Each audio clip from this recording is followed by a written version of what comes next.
Hey everyone, Temporal here, and today we've got an interesting one. This is Anima or Kessel's Overwatch Fundamentals Guide that we're looking at. We can see here that we have ourselves a table of contents. So this is going to be quite the long one, that we need a serious table of contents for it for what's going to be covered.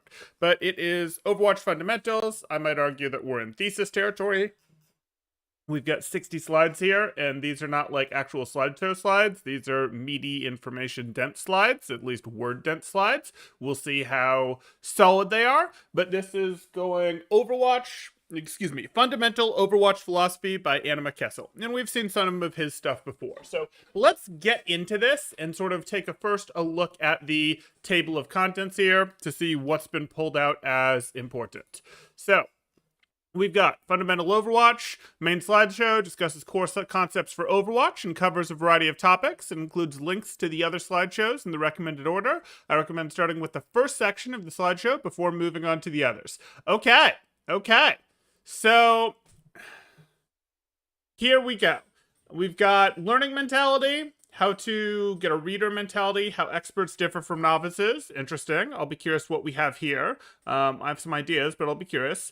Level 2, a game of pressure and resources. So we decide that pressure and resources are the next thing to talk about. That's probably the easiest to understand, sure. That's going to get into uptime. That's going to get into draining resources. What do we see? Efficiency and resources, pressure, winning a match, pressure absorption. This could be an interesting topic. Pressure differential and cover. I want to see something called stabilizing in here. Maybe that's going to be pressure absorption. Maybe that's going to be cover. I don't love it when coaches invent new terminology for terminology when terminology already exists, but maybe we'll cover stabilizing. Resource renewability, could be. Counter pressure, resource economy, ult economy, yeah.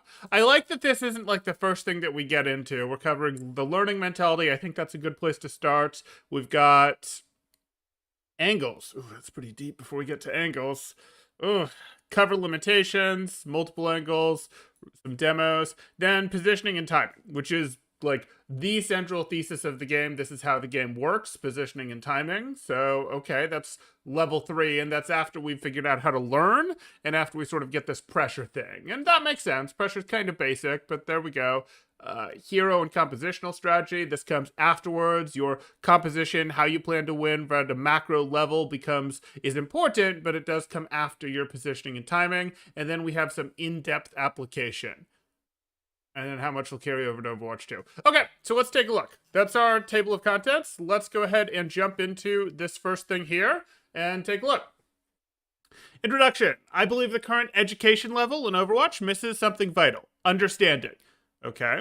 It's saturated with step-by-step instructions on gameplay for overly specific situations, buzzwords that most people don't understand. I don't know about that. Buzzwords that most people don't understand. Like, most people, as in most people in your ladder games, if you're in the middle part of the ladder, might not understand them, but when you're talking with other people that have put any time into trying to learn the game, and even just like visit Overwatch University levels of trying to learn the game, I'd want to learn more about this buzzwords. Like, what are we thinking is a buzzword here? Is like cover is cover a buzzword? Is like is win condition or solution a buzzword? Is ult economy a buzzword? Is like angles and resources, are those buzzwords? Like, I'm gonna need to know more about that. And tips and tricks mentalities, where players look for the next gimmick that'll level up their play. Oh, everything's gonna have that. But yes, it was very, very full of that. I'd say there's less of that now, as people have realized if you're still around, you're just not gonna find them. They don't exist. It's no tips and trick thing. Like, that's popular because people want it and people want it to work, but wanting something to work isn't the same as it working. It all seems too superficial, and I feel it's wrong to bury elegant strategy under exhausting binaries and rules. I want people to be able to learn, understand, and grow. Hopefully not only as Overwatch players, but in their own lives as well. Right. That's always the hope. If you're coaching people, if you're showing them how to improve, that they can also put it in other parts of their life. Goal is to provide an introduction to fundamental Overwatch principles that can serve as a foundation for new understanding. Instead of teaching case-by-case information, I aim to give you the tools you can use to find your own answers to the case-by-case situations. It's long, thorough, and academic. Probably not entertaining. I hope it's entertaining. It's a result of my own personal study plans, interactions with other coaches, and is by no means authoritative or final. If you find it useful, check out their Twitch, which they have linked down here, and I've linked the table of contents as the top line in the description of this video. Okay, so let's see where this goes. That's our introduction. Recommended usage. It is extensive, lots of text blocks, 2 ways to approach, linearly or topic-based. People who feel it's too long. And search for specific, too hard to read. Unfortunately, this resource isn't designed for you. I recommend finding a YouTube video or tips and tricks post to read. This guide is designed as a paper, much more than a presentation, and prioritizes academic depth over accessibility. It's more of a vegetables reference tool than candy for easy and quick improvement. Boring, yes. Okay, but like, you don't really get to say this, even though I agree with this, when you also just said, hey, you know, it's buried and people can't find this stuff back here. And you said, oh, people can't find what they need. It's saturated with step-by-step instructions on gameplay. No, it's not. It's got some more complex stuff out there like mine. It's got some stuff out there that is, harder to get into, but like step-by-step instruction on gameplay, I don't think there's actually a ton of that. VOD reviews can be very step-by-steppy, but it's always it's supposed to be you're getting step-by-step on a couple different scenarios that look similar so that you can then go, oh, I see the connection between those 3 that happened and I can do the other one. So I don't think it's quite fair to do some of this like, oh, this needs to exist because Overwatch content is so inaccessible, and then, oh, by the way, this is inaccessible. Little weak. Okay, let's get into something real. Formatting key, don't care. So, learning mentality. Fundamentals level 1. Makes sense to me. Space is a buzzword. Space is a buzzword. That's true. Space is a buzzword. Most of the ladder doesn't understand what it is. I will grant you that. It's only 63 pages. That's barely more than a post-it note, really. Well, I mean, if it's studying for a final and you get 1 index card, this might be 1 index card, right? We can write really, really small.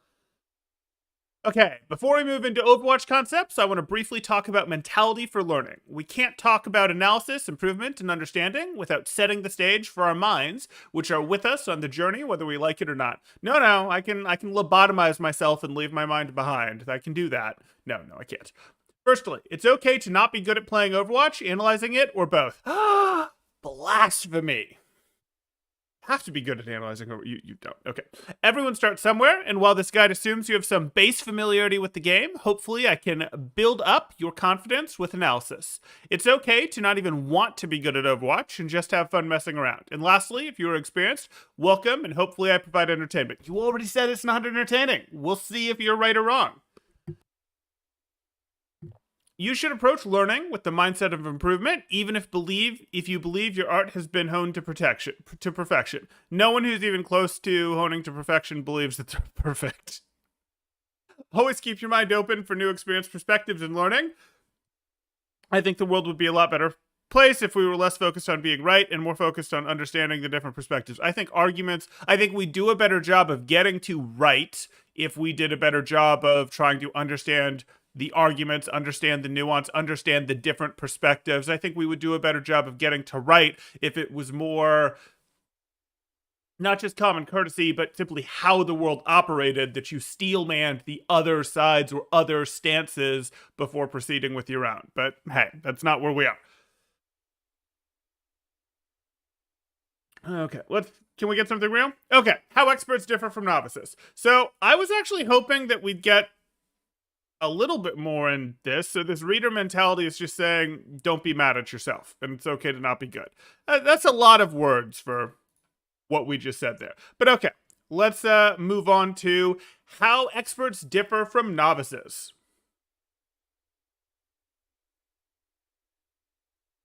What do we have here? You need a step-by-step guide, GM to plat, please. Winston dives in 1v6 and gets blown up. I'm making space. Exactly. And then a step-by-step guide being between 2575 and 2600, you will need to start tracking mailed. On which heroes? On Diva, do you start tracking it lower there, James? On Zen, do you start tracking it a higher SR? How's that work? On Lucio, when do you start tracking? When do you start holding amp for mail? Okay, anyway. Experts, or people with the knowledge and skills to be authoritative on a subject, provide a great goal for what our learning should achieve. Experts are not differentiated from novices by their overall abilities, like memory or intelligence, or by use of overall strategies. Experts have knowledge that impacts what they notice and how they organize, represent, and interpret information in their environment.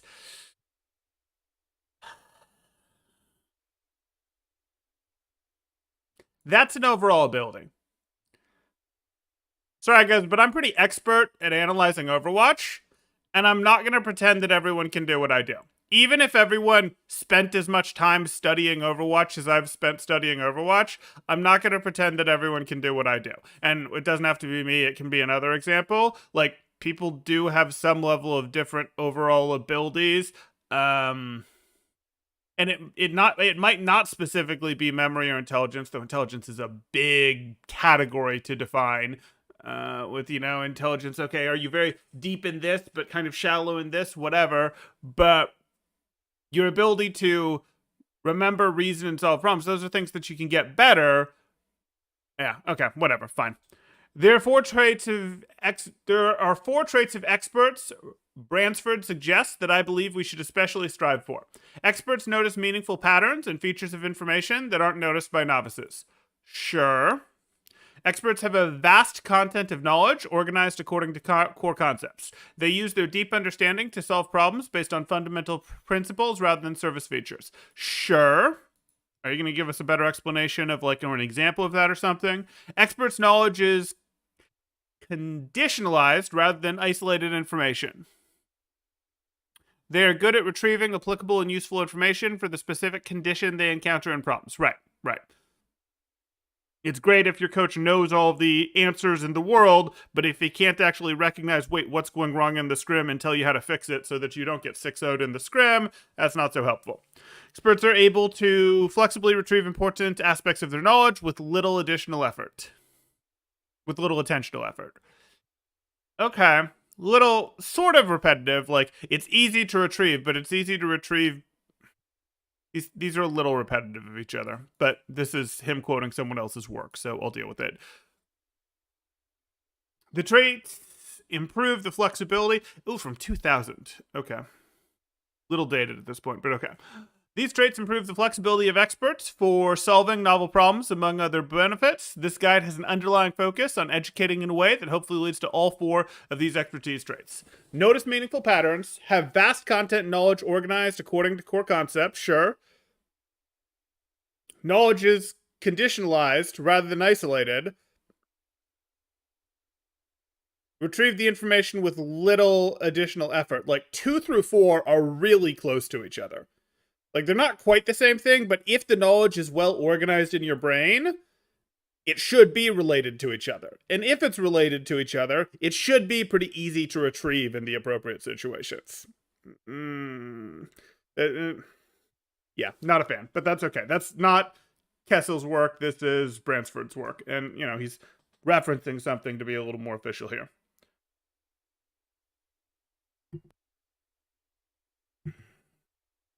Okay, game of resources and pressure. So I have to say I'm disappointed here.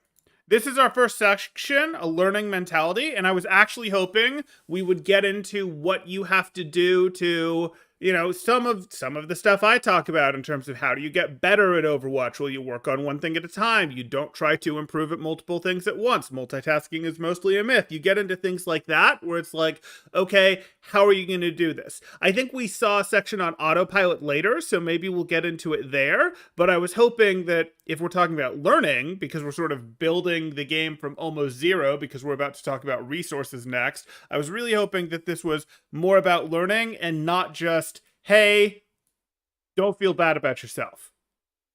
Don't feel bad about yourself before you start reading the guide.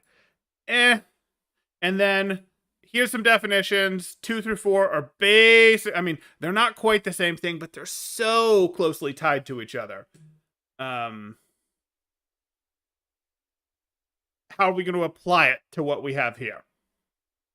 Yeah, I would like to see more here. I would like to tie this in some way, and I would have liked this to actually be a little bit more in terms of learning mentality is more than just don't kick yourself, don't feel bad, etc. Okay, a game of resources and pressure. So let's get into the Overwatchy portion of it. Life can be viewed as an economy of resources. Sure, we carefully manage limited resources, exchanging some for others, be it cash, goods, services, reputation, energy, expertise, intellectual property, or time. Sure. A resource will vary on its renewability, how quickly it can be used again, and supply, how much of the resource we have. Sure. All decisions we make with resources involve costs and benefits. When potential reward increase, costs or potential risk generally increases proportionately. Generally, because there's other players in the market for these resources who would be interested in them, and that tends to cause the cost reward thing. If it was a surefire high reward, other people get in the market compete with you, and then it becomes okay, you get less reward, or other people weren't in that market because it was highly risky. We have a super chat coming in from Adam in Charge saying, should I do a reaction time training to counter age? Should I do reaction time training to counter age? Oh.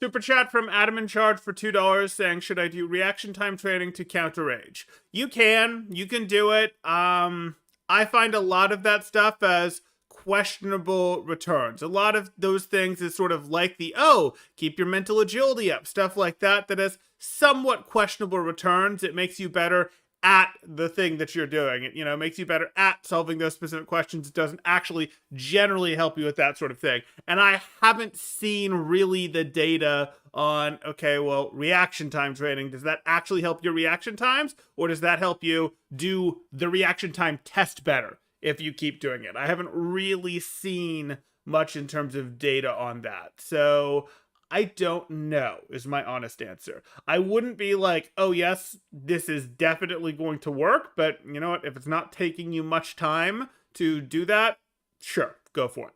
Sorry, I don't have a more complete answer for you than that, Adam. Okay.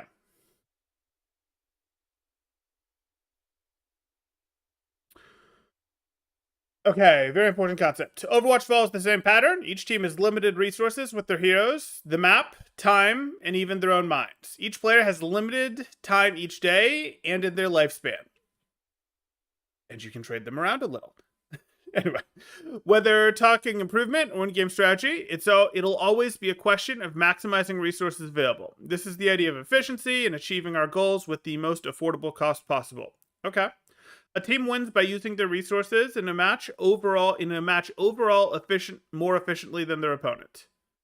Team wins by using their resources in a match overall efficiently than their opponent. There's definitely supposed to be a more in there.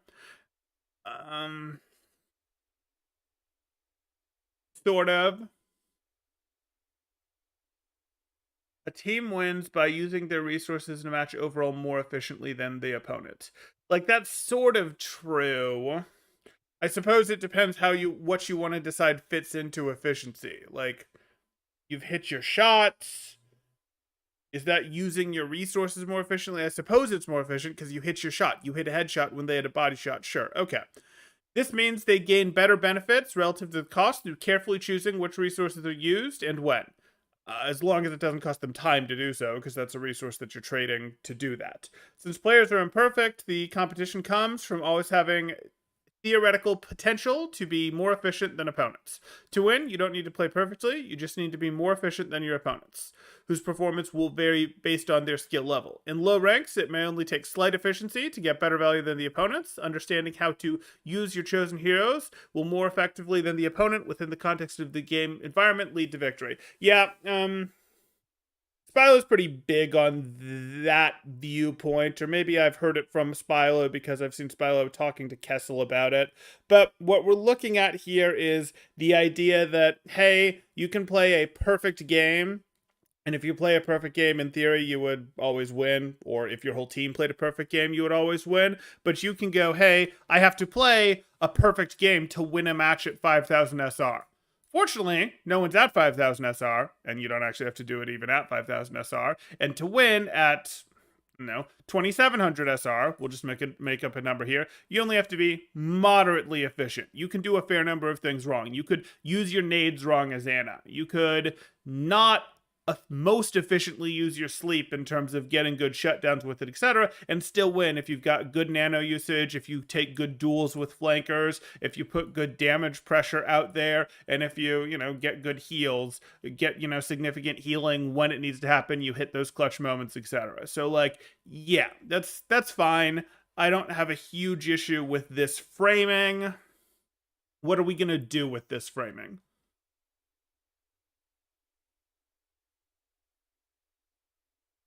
So you need to be more efficient than your opponent. Okay. Resources are anything that can be used to provide an advantage to your team. They have varied supply and renewability, which will affect how we choose to use the resources. Ultimates, health, cooldown abilities, health packs, attention, time, cover, space, ammo, and pressure are resources. Ultimates, health, cooldown abilities, health packs, attention, time, cover, space, ammunition, and pressure. Okay. There may be others that I missed or discussed later, but these are the most important ones to remember. Sure. Yeah, okay. Time, space, health, and attention are the most critical resources because they are all necessary to access other resources. These 4 resources will be discussed in detail during the presentation, but at a glance, here are some of their constraints. Time, space, health, and attention. Less time limits access to resources like ultimates that currently are still unavailable. Lot more than that. It's also what the game is based around. Like, hey, time, there's a time. It's an objective-based game. It either has a timer at the top that's ticking down, or it has a timer effectively ticking up based on point control on Koth. Less space limits access to cover, and more when a team will lose if they don't touch the point. Okay. Probably more than just access to cover. It's also like it's your access to cover. It's a little more space is a little more net zero than that, where you having space means your opponent doesn't, and even if cover wasn't involved, I'd still want 3/4 of the map, and my opponents only have a quarter or less, even if there was no cover involved, because angles are good. So, less health limits access to all resources. Dead players don't contribute much to a fight. Okay. Humans have limited attention, so attention dedicated to one task diminishes dedication to others. Yep, absolutely. Absolutely true. Time costs refer to both how much time an action takes and how long it takes until you can do the action again. For example, cost of a cooldown ability is the time it takes to use plus cooldown time until you use it again. Resource renewability significantly influences time cost. I'm good with this. I still want us to come back to this concept here, but I guess we're not going to yet. Maybe we'll put it all together. Pressure means damage or threat of damage. It's the most important resource. It's the most important resource exchange in Overwatch. The goal of pressure is to reduce enemy resources. I call damage actualized pressure because it hits its target and diminishes a limited resource like health or shields. Sort of, yeah. This struggles a little bit with, okay, what do you determine?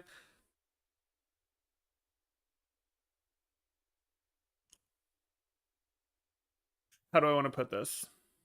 I struggle a little bit with this. I don't fully disagree with it. I guess I get a little bit nitpicky, and it is just nitpicky and me putting my thoughts out loud here of the heal. If you have a Reinhardt battle, I guess we'll just call it relieving pressure. Whoa, that's not what we want to do. Come on, don't do that. Don't do that thing. Okay. This rumor. I struggle a little bit with the pressure concept like that because you get a little bit into damage. Yes, damage is pressure. Attention, drawing attention away is pressure, things like that. But Are you putting more pressure on the opponents if you are, as BAP, holding left click on the opponents, or if you are holding left click on the opponents and mixing in right clicks on your Reinhardt? And you might say, well, you're not putting more pressure on them by healing your Reinhardt. You're just reducing their incoming pressure, and you're getting into a pressure differential there. And that's a fine way to view it too, and that's probably how it would be viewed here. I can deal. You can also put pressure on opponents by going, hey, I'm closer to the health pack than you, and you know it, and that's put actual pressure on you. That's not really a threat of damage, that's a threat of healing, and a threat of healing can be real pressure. Like, if I'm the inside tracer, I'm closer to the health pack than you are, or if I'm the outside tracer, but I'm a one blink away from the health pack and you're awkwardly away from the health pack, like, there's things that you can do that actually put pressure on your opponents that... just that, put pressure on them. Using time for pressure, that sort of thing. So, no. The more I think about this, the more I talk about this, no. I'm not willing to limit pressure to damage or the threat of damage. The threat of healing, like, it puts pressure on a Winston, for example, that, hey, your Annonade is gonna be up in another 3 seconds, and it puts pressure on them to try to finish you off or to get out, not because they're worried about the damage from the nade, not because they're worried about turning purple, but because if you get that nade off, this push is effectively over, they're not gonna finish you off, and hey, it's just done, and it puts pressure on them knowing that it's 3 seconds out. But okay. Threat of damage is only potential pressure because it hasn't yet removed any of the opponent's resources. Watching a doorway has potential pressure. You could shoot. Hitting the opponent walking through the doorway actualizes it. Sure.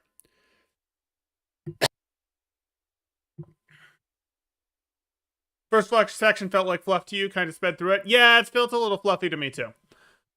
Okay. And it didn't have to. It could have been a good building block. 1. Attention for potential pressure.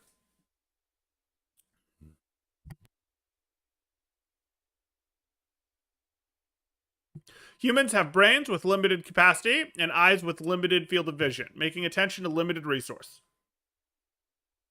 If a player's attention is on an area, they could potentially deal some damage there. However, they sacrifice dealing damage elsewhere. Okay. Little do you know, my Reinhardt hammer, my 360 Reinhardt swing, will hit not just my screen, but behind me too. Okay, I'm kidding. Okay, resource for potential or actualization of pressure. A player must use damage-dealing resources like ammunition, cooldown abilities, or ultimates to actualize pressure. Melee attack. I guess it has a half-second cooldown. Okay. However, the actualization of pressure isn't guaranteed. Pressure is only potential until you diminish an opponent's resources. The cost of a resource in terms of renewability and time cost will usually be proportionate to damage output. Pressure is only potential until you diminish an opponent's resources.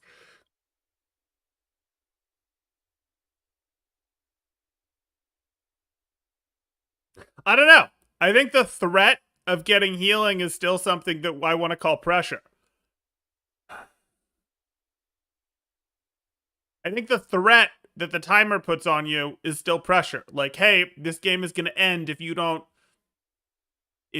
go touch that point, whatever. It's not the damage that's threatening you there. Like, the point is putting pressure on you. Like, if I go with my brawl comp and march to point against your Lucio, Mercy, Pharah, Tracer, Winston comp, plus Diva, why not? I can't put any real damage pressure on you. All of my pressure is coming from the point, from the objective, and it is the objective pressure, and I really don't want to go, oh, well, I'm going to have some different word for that. Like, no, that's still pressure. So I'm fighting this definition.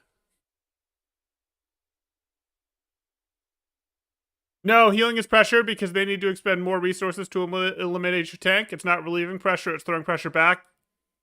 Kind of, yeah. When they see the enemy Ryan isn't going down easily, it puts pressure on them to make a bigger play to break it down. Yeah, I think there's a way to frame it that I'd still say, hey, it's okay, and you could still call it like that. But I don't think, like, moving on to the Winston example, or, where the Anna can self-heal on a cooldown. No, it's pressure to know that self-heal is there and that it's coming up in 3 seconds, etc. But I think the Rhine one works too, yes. 3. Actualized pressure for enemy resources. Actualized pressure lowers an enemy resources. Okay. Move on. Winning a match. Overwatch uses an objective system where teams increase their score by occupying certain areas of the map objective for certain lengths of time. Sort of. How long do you have to occupy? How long do I have to occupy an objective to win a King of the Hill game? How long do I have to occupy an objective to win any game in Overwatch? I couldn't tell you because overtime's a mechanic, but sure. The team who currently occupies the area around the objective is defending. The team who does not occupy the objective are attacking. So... Okay, so what we run into here is the team who controls the objective, who has control of the objective according to either the game or... How do I want with this? I really wouldn't put it like that because I can be way, way in front of the objective. I can be on Ilios Ruins and I can be holding 2 choke points forward if my team controls the objective and I'm still defending, not attacking. I'm not just attacking because I'm pushing into their spawn or something. I'm still defending. It's just a very aggressive forward defense there. I guess it's a little hard to just say the team who controls the objective because people might not understand that the team that's on attack is defending the cart if they're holding quite a bit in front of the cart, or the team that's on defense controls the cart even though the cart is something that they can't actually control. It'll never show up blue for them or whatever if they're defending a choke point in front of the cart that they took away from the attackers. But okay. My phrasing here is very particular. Being on defense doesn't mean you're defending, because after a fight, you may not be occupying space around the objective. In control mode Koth, both teams are attacking at first. Attacking teams desire the objective, but are limited by time.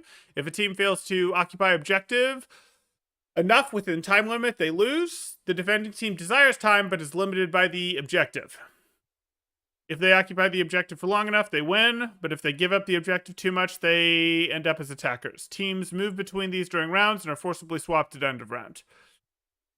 In non-Koth setups, they're swapped between rounds. That's close to right, but that's not quite right. Like, again, this isn't quite right for how I'd frame this, but it's close, and I don't think anyone's going to massively misunderstand it. So is pressure deprivation or threat of deprivation to your resources? Is pressure deprivation or threat of deprivation to your resources? I'm not sure that one works either. Both teams want to capture the objective and then occupy it until they win by preventing opponents from occupying the objective, but they don't have to stand on it. I don't like this occupy word. Occupying the objective requires a player's health, so a team will aim to 1. Keep their own health safe, 2. Pressure the opponent's health. Eliminate opponents will stop them from occupying objectives and remove their pressure, which keeps your team safe. I hope I don't see a lot more people standing on objectives after reading this guide.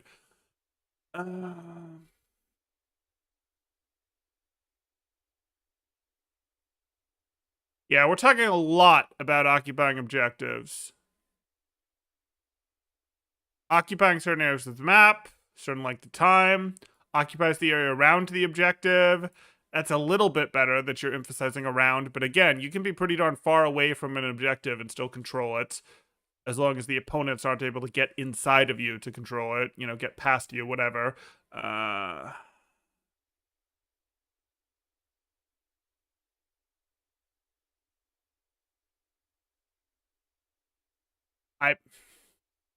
Yeah, I don't like this. This is dangerous even to a new player.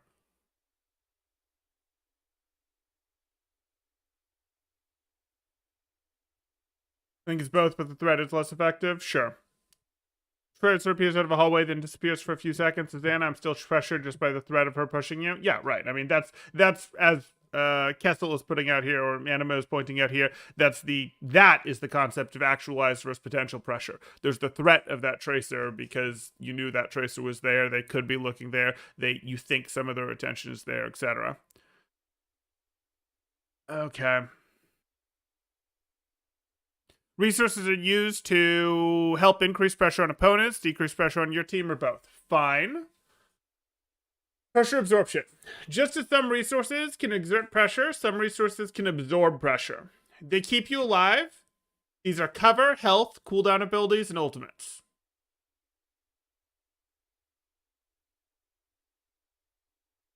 Just as some resources can exert pressure, some resources can absorb pressure.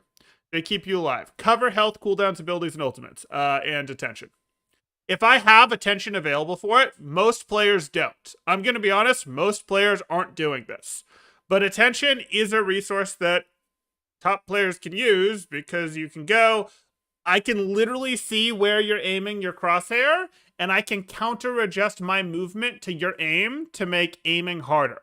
I don't know if you guys saw the post that got put up there by iOSDux recently on Overwatch University about reactive framing. That would be one way to look at this and understand it. But if the opponent, you can see that they're moving their crosshair this way to try to line up with you, and you're standing right here, you don't start moving that way. You go, I'm going to counter move against you. And you've doubled the speed at which you're moving on their screen relative to them. And then it's harder for them to adjust. And you see them start to adjust and you move the other way. That sort of thing. And that's not cover. That's not health. That's not cooldown. That's not an ability. That's not an ability. Movement, movement with your strafe keys is not an ability, nor is it an ultimate. But it is a way that I can absorb pressure, or pressure, because we considered the threat of damage to be pressure as well, and someone trying to aim at you is the threat of pressure. Or is the threat of damage, it's a type of pressure. It's just not actualized pressure. So it exists. I know most people aren't doing that. I am well aware that most people have developed themselves a strafe pattern or a couple strafe patterns that they use and are not actively looking to dodge. The only players who really get into the active dodge things at moderate levels are probably tracers, and even they are mostly doing it with a blink. But at the top of the game, this is a thing. Okay. Of course, I'm not saying all cooldowns can absorb pressure, but some of them can. I won't include passive abilities like Bastion's Ironclad because they have no cost attached directly or limited usage. Sure, not including the passive makes sense. It doesn't cost you a resource. Unless you factor in hacking and things like that, and it doesn't even take it away. No, it doesn't. So, that makes sense to me. But your attention, and you have to use some of your attention for that active dodging, is a resource. Players use these resources to stay alive. When a player cannot/does not use enough resources to absorb the pressure, they die. How unfortunate. This can be for a variety of reasons. Insufficient resources, choosing to save the resource for later, failure to use resources fast enough, or inability to access resources. Okay? In the case of inability to access resources, some examples of inability to access resources are Somber Hack, no ability ultimates, Anna's Bionade, prevent healing, prevent renewing of health, and forcing the objective player may have to leave their cover to contest point. Yeah, sure. I'd again say that objective is pressure rather than inability to access resource, but sure. Only actualized pressures need to be absorbed, which is why strafing... Oh, we're going to talk about strafing. Only actualized pressures need to be absorbed, which is why strafing can help reduce pressure, and why mechanical aim matters so much. Out of these resources, all of them have clear limits in terms of how much pressure they can absorb, except for cover, which can absorb infinite pressure. Dragon Strike. I dare you to absorb Dragon Strike. Natural cover. Okay, I'm being difficult. Which can absorb infinite pressure, but is bound by other limitations. Shield Break and other health pools have limits, but a wall will never fail you. Usually. Dragon Strike, Halt. There's a few things that wall may fail you with. Okay. So you talked about strafing. Strafing can help reduce pressure.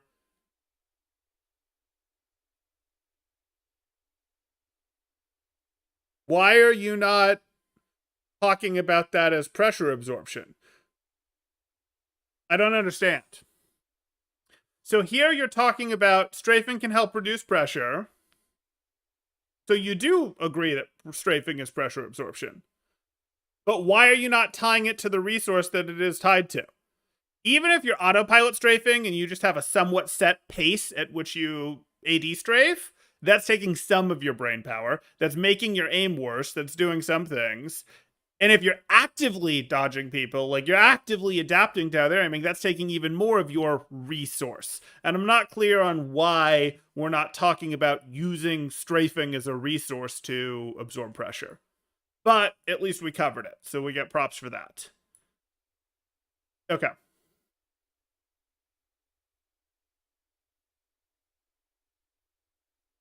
Temporal will be like, you didn't mention AD strafing and your guide. This is crazy. I mean, it's a big guide. I would expect it to mention things like strafing. Yes, he did what I wanted, and he did mechanical aim is important. I like this, Coach Morty. Mechanical aim is important. Okay. Matches are what? So pressure differential and cover. Okay. Matches are won by pressuring the opposing team more efficiently than they can pressure your team. Okay. But if this is true, our definition of pressure has to include objective pressure. It has to. And it currently doesn't. This statement cannot be true while your definition of pressure is damage and the threat of damage.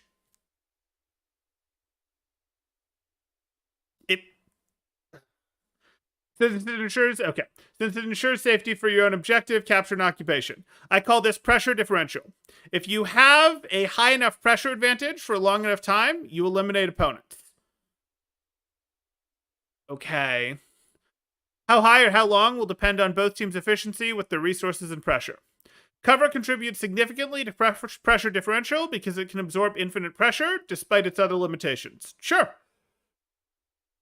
The biggest issue is that while behind cover, you generally cannot pressure the enemy, even when using projectiles that can. You usually have lower actualization. Cover still lowers pressure. Sure. The three main limiting factors to using cover, excluding factors like a player's patience. Okay, I'm glad we got rid of that one. Time. The attacking team will be limited by time. Using cover can require time costs, and they may not have time to wait behind cover without pressuring, since they lose if they don't regain control. Sure. Objective. Closely tied to it. The defending team will be limited by the objective. The objective will have much more limited cover options. If they have to touch the objective, they can't access much cover. Sure. Angles. A piece of cover can only protect pressure against so many different directions. That's true. While cover is incredibly useful at all distances, it becomes somewhat weaker in close range, since it becomes easier to change angle. If a player far away moves behind cover, you can easily move to see them again. You can't easily move to see them again, but if they're nearby, you can to reestablish the sightline. Sure, I'm good with that.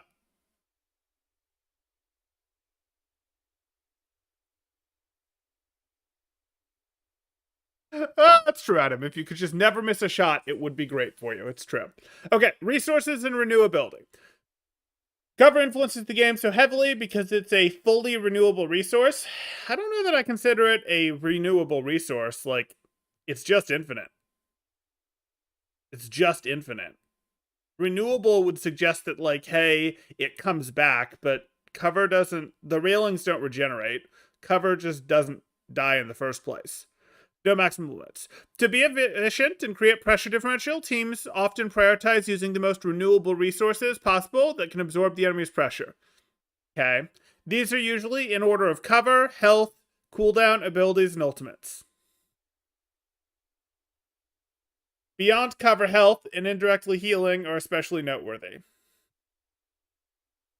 I'm not sure I agree with your order. Cover, health, cooldown, abilities, and ultimates. Sure. I'm pretty willing to toggle between my Reinhardt shield, which you're going to consider a cooldown, and my health. I'm probably going to take some on my shield before I take some on my health, truth be told. It's hard to put those two in order. I'm being nitpicky. Move on, Temporal. A player's health is extremely renewable thanks to support heroes who have low-cost options to renew health of their teammates. That might be less true in Overwatch 2, but for now that is true, yes. It can also be renewed by health packs, some cooldowns, some ults, and even the payload on offense. Using teams' resources to renew health also builds beneficial ult charge to lower their time costs. However, there's severe constraints. Health pools are small and can only absorb so much pressure at once. If you run out of health, you die, which comes at immense costs. Lastly, enemies gain ult charge from reducing your health. So while health is renewed and should be used to absorb pressure, due to the risks and costs, you generally only want to use a small amount before resorting to other resources like cooldowns and cover. Okay, you covered that. Good, good. Looks fun. Wonder who wrote this. Hey, Anima, how you doing? We have the writer of this guide in here, so now he gets to be here to listen to me fight with him over his pressure definition that doesn't currently include objective pressure, but then includes things like saying matches are won by pressuring the opposing team more efficiently than they can pressure your team as a definitive statement, and you can't have that both ways. Okay, moving on.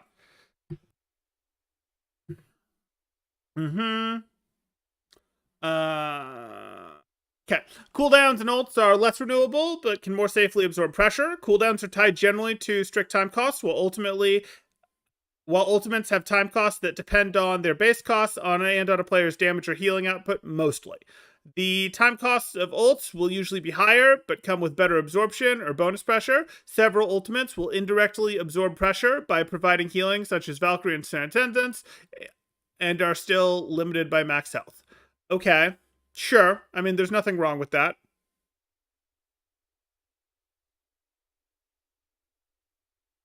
Kessel says, lol, I classified objective pressure as a different thing later. It limits cover usage, so it behaves differently. Do you consider healing pressure? So, again, because I have you here live, I am going to bring it up because I think it's an interesting question. If you have a BAP left-clicking on the opponents, he's putting a lot of pressure on them. If you have a BAP left-clicking on the opponents and healing his Reinhardt at the same time, is he putting even more pressure on them, or is he putting the same amount of pressure on them, but also reducing incoming pressure?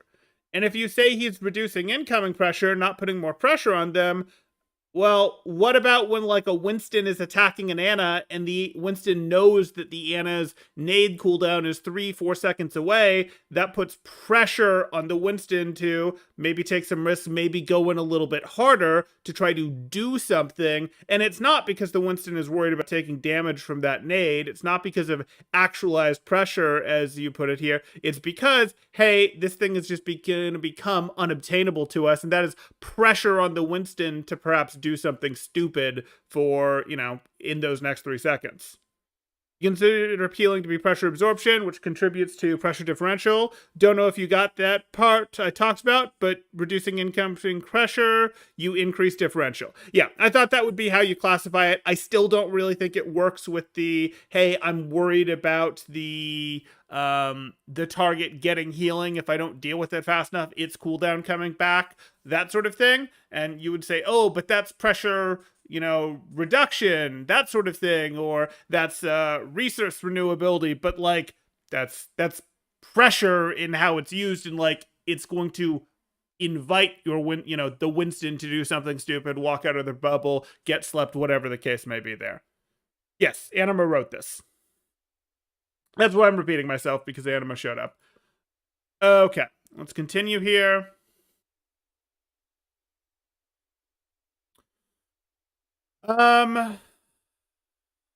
This is fine. I mean, this is mostly right.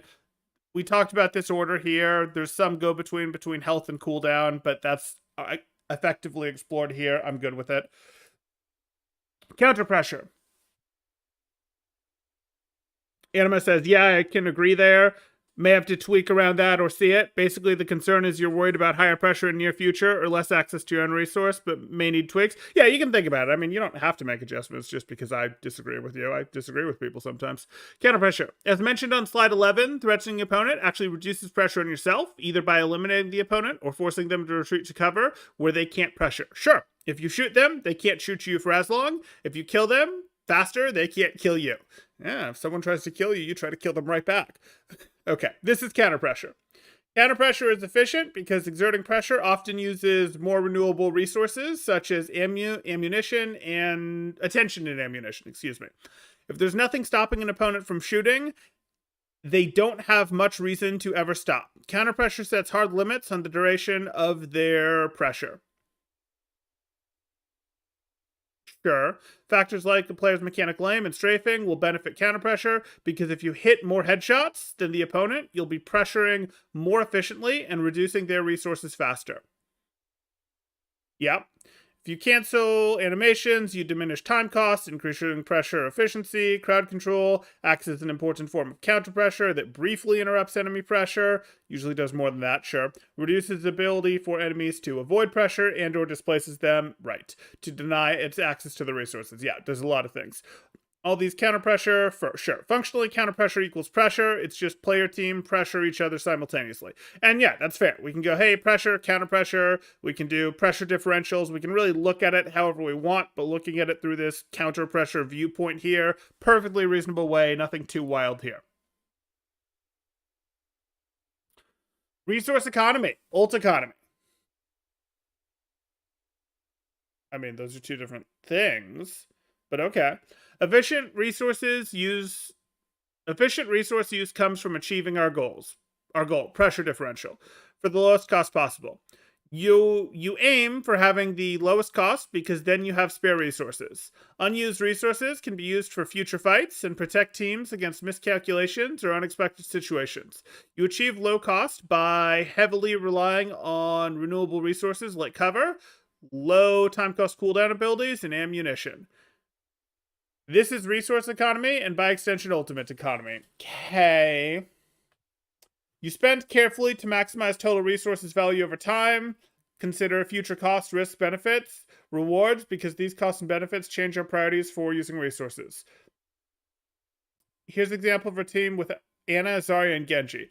Okay, I'm a little bit concerned with this line. This line is mostly okay, the direction that you're going here. I don't want to set a belief that, oh, don't invest your abilities to finish a fight off faster. Like, I don't want to leave this belief because you do need to, you have a cleanup phase, you have a brawl phase, a mid-fight phase, that sort of phase where you do want to go, okay, we're up by 2, we're up by 3, let's go ahead and finish this off, even if we're going to dump resources to do so, and it's not efficient from a standpoint of, hey, we're using more resources, we don't have them against future potential risks, but we actually expect to finish you off here, and we want you eliminated for a long enough time. Now, I would argue that that is being efficient, and you probably would too. I just want to be a little careful in the reading here. Basically classify ult economy as longer-term resource economy with expensive resources. Sure. And fight phases, yeah. Okay. Okay, so here's our example with Ana, Zarya, and Genji. If my team can win these pressure differential from Nano Boost, that's usually more efficient than also using Graviton Surge or Dragon Blade, which have higher time costs, usually, and create more pressure than needed. This is our default situation. I mean, if you can win the fight by just using Nano, I'm going to be honest, like, I'm going to be upset if you use Nano. I hate this example. If my team can win the pressure differential from Nano Boost, that's usually more efficient than also using Graviton Surge or Dragon Blade, which have higher time cost usually and create more pressure than needed. This is our default situation. No. If those are my 3 heroes and I have all 3 of those on the board, Nano, Grav, and Dragon Blade, and I need any one of them to win the fight, I'm either going to use Nano and Blade, or I'm going to use Grav. Like, I get the point that you're trying to make, and the point is correct, that Nano is a cheaper ult than the other 2, but, like, no, like, I hate that you're using this example, because, honestly, if my Genji's dead, and therefore I can't Nano Blade, I would rather that my Zarya Grav to fix that fight, than that my Ana pour Nano into someone else. Yeah. I would, but that's synergy abuse combos, that's timing it so I win one fight with Grav, the next with Nanoblade, and hopefully by the third I'm back to Grav again. If not, you know, I have fill and ults. But okay, that's just the specific example. That's fair because you want to keep Nanoblade in the same cycle. Exactly. If Genji will reach Dragon Blade next fight, and we expect to need it, Nanoblade might become more efficient when used next fight with higher benefit for its cost. Using Graviton first. Oh, you're getting into it. Good. Using Graviton Surge first could also be more efficient if we want to specifically get as many Graviton Surges during a match as possible, since it allows Zarya to start accumulating ult charge again sooner. But there's no reason to do that. Like, an individual player might go, I want to get as many Graviton Surges as possible, but that's not an efficiency gain for the team. That's a kind of weird point to make. If we know we'll need Graviton Surge to win the next fight, there you go. We'll have to win this fight with just Nano Boost plus whatever other resources are available to our team. Even though there are risks from using only Nano Boost, we may not have enough time to build up another Graviton Surge for the next fight, forcing us to choose the either risk now or later during the next fight. Sure, that's fine. Remember, in terms of risk, while it may be expensive to win a key fight, it'll be more expensive to lose the fight after using big resources. Right.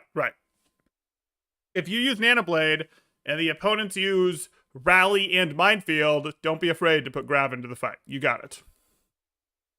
Okay. Resource economy balances the risk and reward throughout the whole match beyond singular fight. Ult economy is the best known type, but resources like cooldowns are part of the economy too. Absolutely. There's absolutely a resource game, and it's good of Kessel to point this out of like, this is what exists. If we're running a Zen ball comp, for example, where we go, hey, we have a ball, we have a Zen, we have, let me go like this. We have a Zen, we have a Brig, we have maybe a Tracer and a Ball and a Sombra, and the opposing team is going, hey, we don't like you, and we have an Orisa and a Roadhog and a Cassidy and a Bap, and you know what, I'll give them, no, I just did 4 heroes on both sides, so I did 5 heroes, didn't I? Whatever, I'll give you 1 more hero. And a Brig, sure. We look at this and we go, we need these guys to drain resources first. We can't force this fight into the mid fight. We need to balance resources well, and we're using our angles and our cover to do it. We could do this with many different examples of fights, but we have cover, we have angles, this divides their attention, this gives better resources to the blue team here. Even though they have worse poke, they're still able to potentially go, hey, maybe we can do a little bit of work here because we have your attention split, so there's an economy, a resource gain there. We are able to attention to split, as well as cover exists for us. Cover is compromised for the red team here. And then beyond that, we're trying to get their resources down. We're trying to get their health down about 20% in total. Or we're trying to get them down a couple key cooldowns. Maybe we get them down 1 repair pack and a fortify and also a hook. Oh, those things are all gone. That team is plenty weak enough for us to now commit on a dive 2, etc. As long as this team didn't go, oh, well, I've already used recall and repacks and pile drive. Okay, well, in that case, your economy's balanced and you need to continue to battle for resources there. Fine, we'll continue. Okay. Angles. As discussed on slide 13, cover takes center stage when it comes to efficiency. While access to cover can be limited by time and the objective, these inconsistently deny cover because teams generally afford to give up objective for a while each match. Can generally afford to give up objective each time during a match. Sure. Angles, as a result, are the best way to prevent cover usage. Yes. We're going to talk about angles from a cover usage standpoint. Yeah, sure. An angle refers to 2 geometric applications, the area of the map visible to players from any specific position. I think we understand angles. This refers to line of sight from a given position, which determines who you can see and who can see you. As an exposed angle with less cover, we'll see a lot of the map, providing many areas you can pressure, but also means you're exposed to pressure coming from any of those angles too. A less exposed angle limits your sight lines, but exposes you to less. Sure. Players want their angle to only be exposed to what's strictly necessary to do their current job. This is called angle isolation and ensures the players able to pressure safely. Sure. And you can open and close an angle further. You can go, hey, we're like this. We have our angle. We have one, we have soldier over here. We have Casty over here. We have a piece of cover. We have a piece of cover. And then there's opponent spread like, I don't know, Zen, soldier, Sigma, whatever. And you only want to open the angle far enough around your piece of cover to shoot at the one that you're interested in shooting at. Fine. Okay. No problem. Have to assume you're talking to a Martian who's intelligent but knows nothing about angles. No, I get it. I was just deciding if I wanted to go through angles with my audience here, beyond your red text. Rotational distance between a player's current position and their team's position. A player will choose positions that can see different areas of the map for their team, so they can prevent opponents from using from us-wing cover easily. Sure. An off angle means using an angle different from another pressure source for your team, while flank means a player taking an off angle with significant distance between them and their team. Larger rotational distance from your team makes it harder for opponents to use cover. Right. However, benefits come with proportional cost. Larger angles often have more travel distance. Right. Takes longer to get them. Okay. Sure. Nothing too wild there. We're talking angles. Angles are a great thing, an important thing to cover. We covered them after covering ult economy, but are we not done with them? Good, we're still on them. Because if we were done with them, we hadn't covered something important yet. They prevent cover usage, but they also split opponents' attention, which I hope we're going to talk about.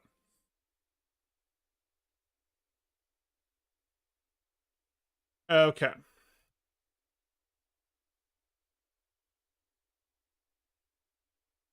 Cover limitations, angles. Keep in mind, real players aren't stationary. Their angles will shift during fights dynamically, further complicating situations. Diagram above, we see 3 players. Okay, 3 players. Cool.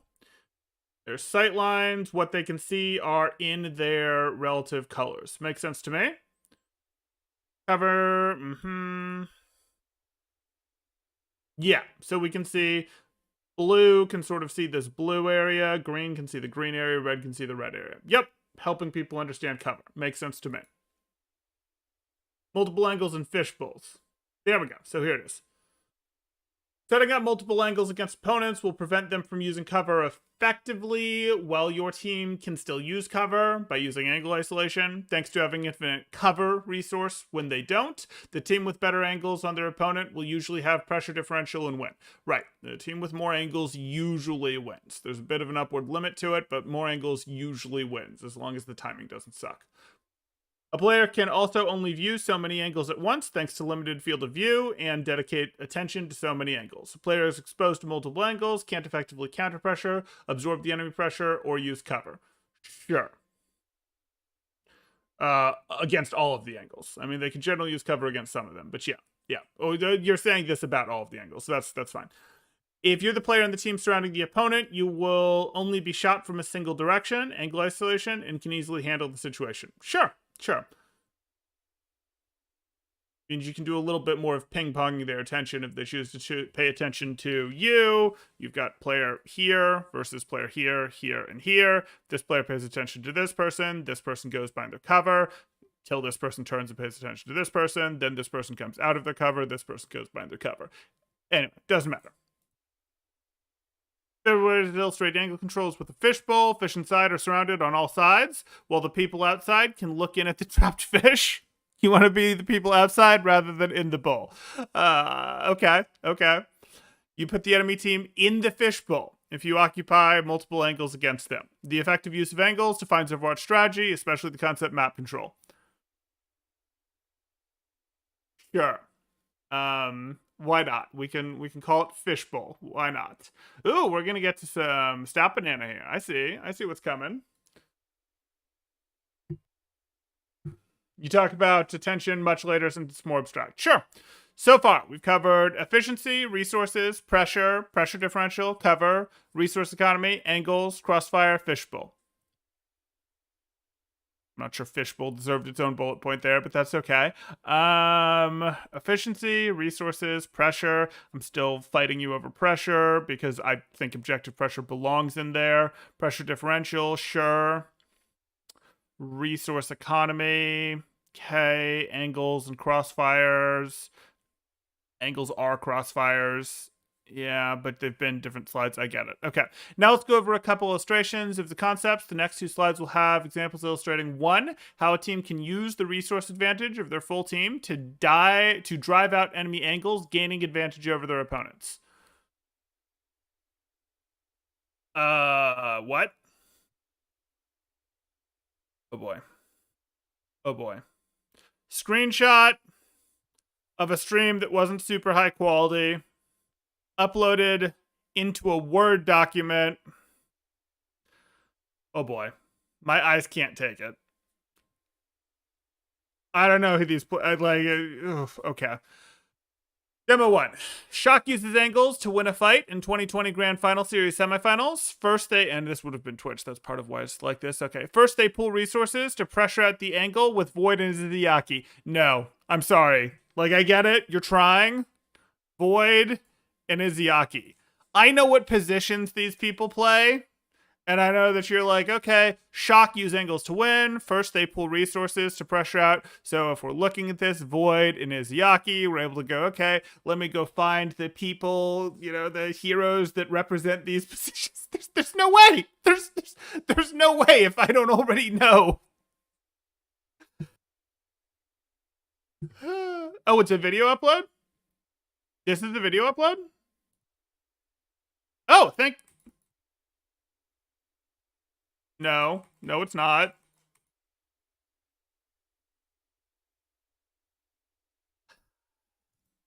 Oh, there we go. Cool, works for me.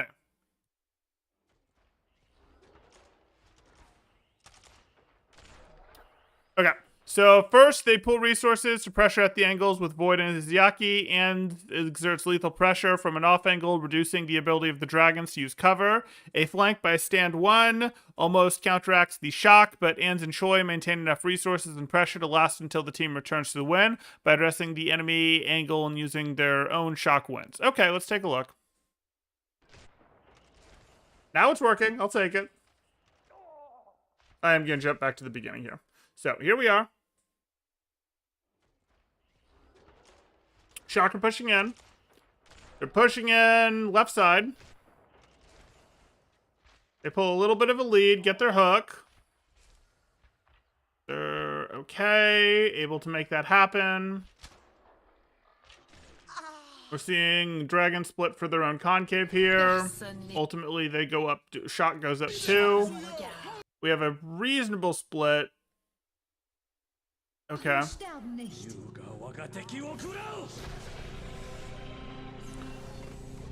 Dragon to reduce some pressure.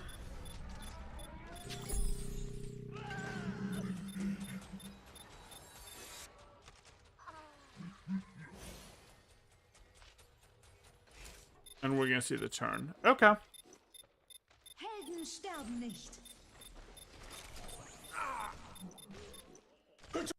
Pause for a moment to make it happy. Okay.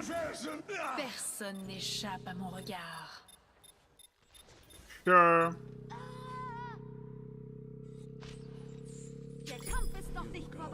Res is pretty big. And ultimately that's going to... Not quite. Not quite. That could turn now. But won't. Mm-hmm.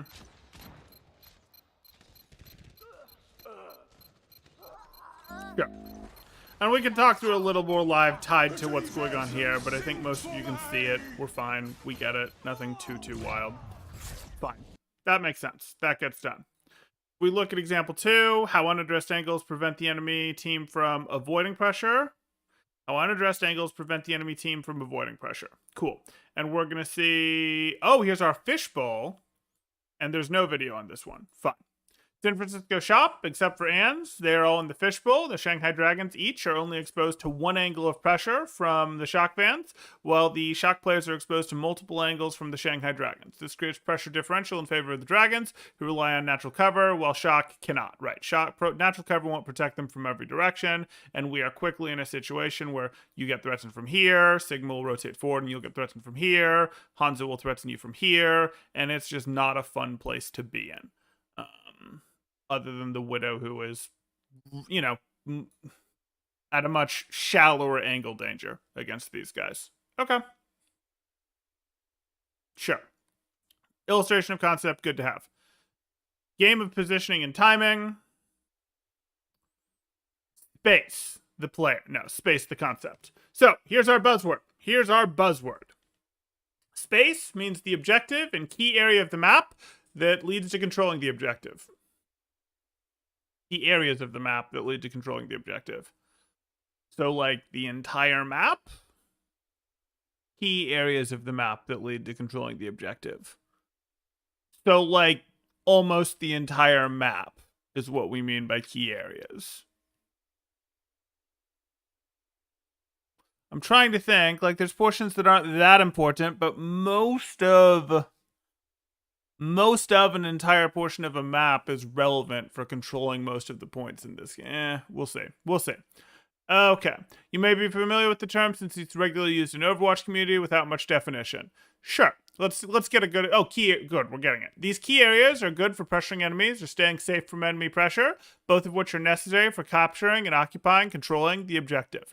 On maps with extremely strong positions, such as Hanamura Point B, high ground, and Blizzard World Point B high ground, the key areas can be equal or greater importance than the objective. They almost always are. Yes. Incidentally, very open, since relevant space for your comp and whatnot varies a lot. Yes. Okay. Because whoever controls these positions will essentially control the objective. If a team moves on to the objective without clearing out these positions, they'll face constant pressure from multiple angles and struggle to eliminate the players there. Yep. That's why Hanamura B is broken, and I'm not sure why more people don't complain about Hanamura still being in the map pool. People usually counter with, oh, but it's pretty. And I go, I'm sorry, does that make you feel better about Point B? Because it doesn't me. Function over form. Okay. Gaining access to key space, like strong angles or useful cover for your hero, can be a huge team advantage. Sure. Common misconception is that tanks create space, but it's a little inaccurate. Tanks can withstand enemy attention for just long enough that their team can gain access to space. Right. Tanks... It's less that tanks create space, it's so much as tanks drag attention would almost be a better way to think of some of this. But we're stuck with our terminology, and sometimes what they do is, the Reinhardt example is like, oh, well, he's actually walking forward with the shield and he's actively taking space, that sort of thing. Most of tanking in Overwatch is more attention control, and attention control is done by tanks as well as by other roles. Tanks just have a little bit more bulk to them and cooldowns to them that allow them to take that attention for a little bit longer without getting destroyed. Okay.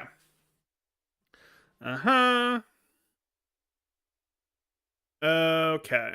Common misconception is that tanks create space, but it's a little inaccurate. Tanks can withstand enemy attention for just long enough that their team can gain access to spaces in the window of less pressure. Once there, those teams can use the stronger positions to contribute more. Space doesn't change. It's just a matter of being able to occupy it or not due to the pressure that might be there. Right. You don't create space yet.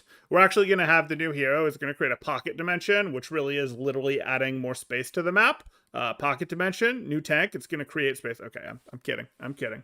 Or am I? Okay. Yeah, sure. You take space rather than create it. Sure. The control of the space change, it's just a matter of being able to occupy it. Right. Okay. Positioning. Positioning just means location, XYZ, within the map. What if you get outside of the... Okay, no. A player's position will dictate their possible angles, and it takes time cost to move from one position to another, or cooldown. But yeah, a player will consider... Well, I suppose you consider cooldowns part of time cost because of how you've done your time cost calculation of time sometimes includes cooldown. The timers on cooldowns. A player will consider many factors when choosing their position, but fundamentally, they all come down to costs versus benefits, especially in terms of access to resources, their team's resources, cover, health packs, etc. So, resource availability, which would include health packs, cover. So this is many factors when choosing their positioning, cost versus benefits. Resource availability would be health packs, cover, team resource access, your own resource pressure. Okay? Position of teammates. Yep. Dictates team resource ability and effective angle value. Sure. Position of opponents. Positioning to respond to and counteract your opponents.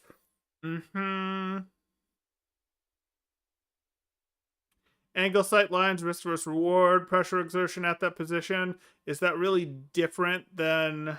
things we've already covered? Angle, sight lines here.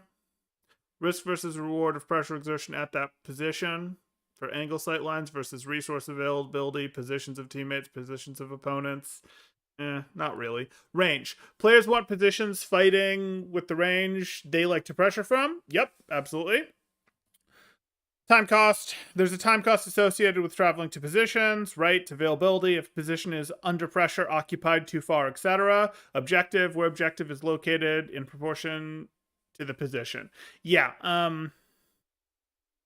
this feels repetitive, and if we're being repetitive, I'd probably include something like kite path. I don't feel a need to include something like kite path because you could factor that in under resource availability when it comes to, oh, well, it's related to your own access to team resources, your own access to cover, your own team sightlines for them covering you or opponent positions to cover you. But if we're saying, hey, we don't need that, we probably don't need this either. But okay, fine.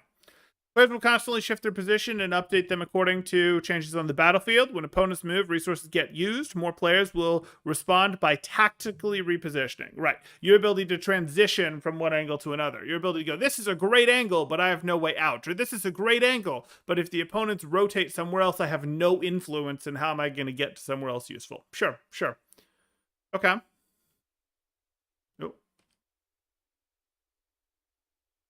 A tank that creates a fishbowl. There we go. That could be fun.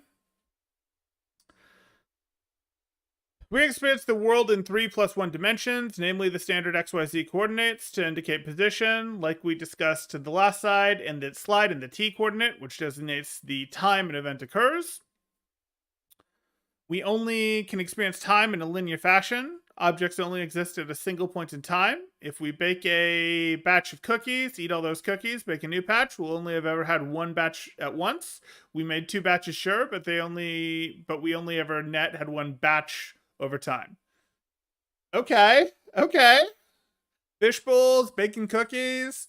Overwatch follows the same reality. To win a fight, we want to have high enough pressure differential over a long enough time. That long enough time could be this long, but sure. The higher pressure burst, lower total time it'll take to burn through their resources. As a result, it's common in Overwatch to use many resources simultaneously to maximize pressure differential and go for single bursts, right? Because you can then go behind cover and recover resources. Of course, your opponents may take space while you're doing that, but okay. But if not done simultaneously, the pressure doesn't stack. It doesn't, sort of. Like, it doesn't, but I guess your opponent's shield recharging is counter pressure, but their shield can't be recharging if you're staggering your threat, that sort of thing. But okay. Resources for both pressure and absorption, or it's not counter pressure, it's absorption, excuse me, if their shield recharging. Used simultaneously will be most efficient because it creates multiple angles and the highest total pressure spike. Resources used simultaneously will be most efficient because it creates multiple angles and the highest total pressure spike.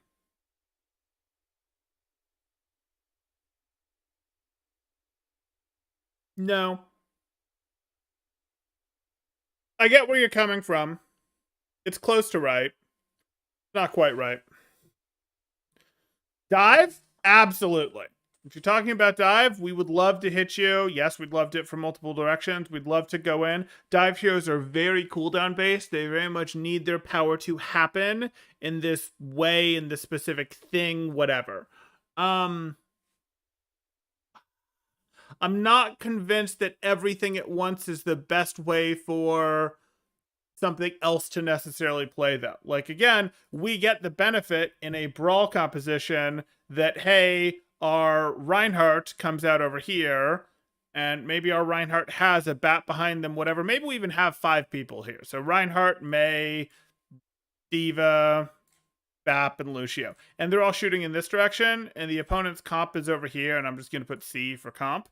And then you intentionally late peek with your Casti.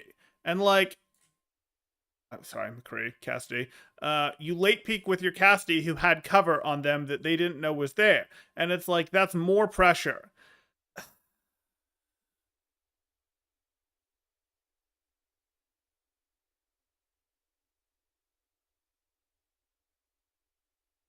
It's not most efficient. It's the most pressure, of course, if all 6 of you shoot at the same time, but it's more efficient for winning the fights, and ultimately, yes, that is what we're trying to do, if we force resources to be deployed in this direction. If we, Diva boosters got used, now Casti peaks for free. Lamp got used, now Casti on the front line for the Rhine v. Rhine matchup against the Maywall, now Casti gets the pick. Like, there are efficiencies here, and I could do this with Poke just as easily. There are efficiencies here that, no, if you're trying to be efficient, if you're trying to get through the opponent's resources as efficiently as possible, you're trying to get to an elimination as quickly as possible, it is more efficient to delay the peak on your Casti. This side confused me. When I read, I was like, WTF did I just read? Missed opportunity to call this temporal factors. Ah, there we go. There we go. I don't blame you, Emma, and it's pretty verbose. Basically just trying to fully explain why we do things at the same time. Not everyone learns the same way. Sure. Know some stuff, don't need to get. Sure. Talk about this way more. It's all in the team fights design section that you'll probably section soon that you'll probably find interesting. Okay. Team fight design slide section. Cool. Because currently, yeah, I'm in this world of no, simultaneous is not always better. You can late peek with Poke. You can, with Poke elements or with a dive element if you wanted to use a tracer for this instead. Or you could late peek in with a Doomfist, or you could run a more full heavy Poke comp and intentionally try to force a Sigma shield out this way and Orisa shield out this way, and then your Widow hits them from over here, sort of thing. But okay, that's fine. Let's see where we go. Resources for both pressure or absorption used simultaneously will be most efficient because it creates multiple angles and the highest total pressure spike. This can often grant enough pressure differential to win a fight quickly.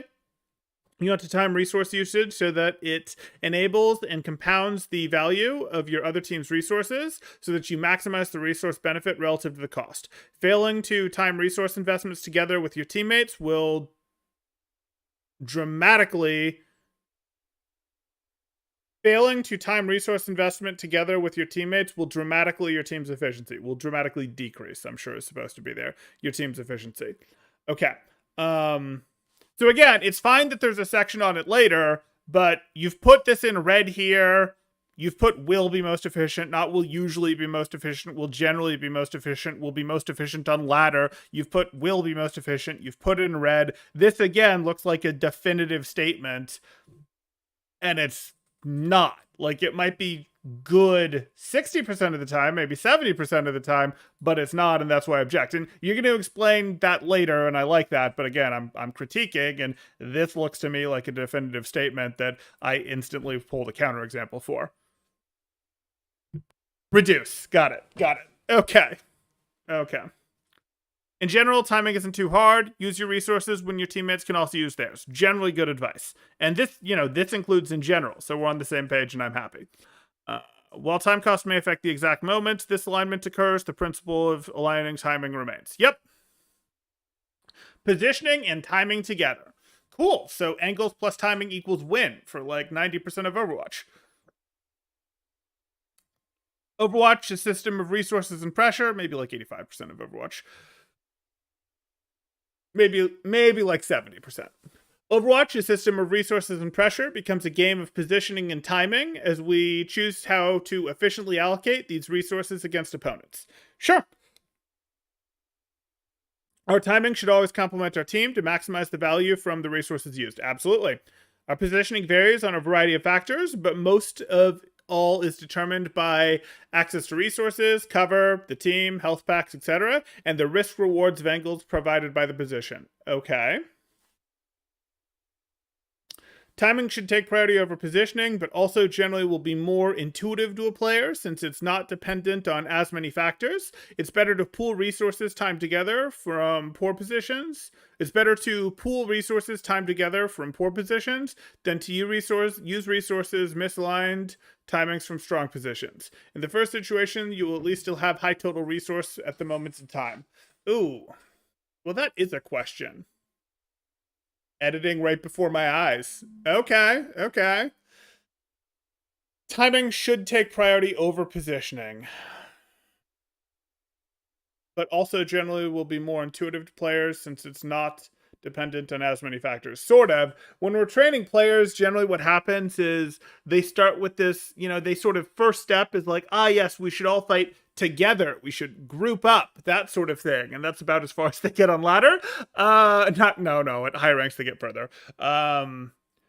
Then you teach them about angles, and it's like, so angles are great, angles are wonderful, but then sometimes they forget about timing with their team, and then you have to bring the two together. So, like, timing more important than angles. Yeah, I suppose I can get behind that. Yeah, I'm good with that. Timing more important than angles. You can do a lot with a good off angle. You can. Even if you're poking like basically alone, you can do a lot with a good off angle. But I'll live.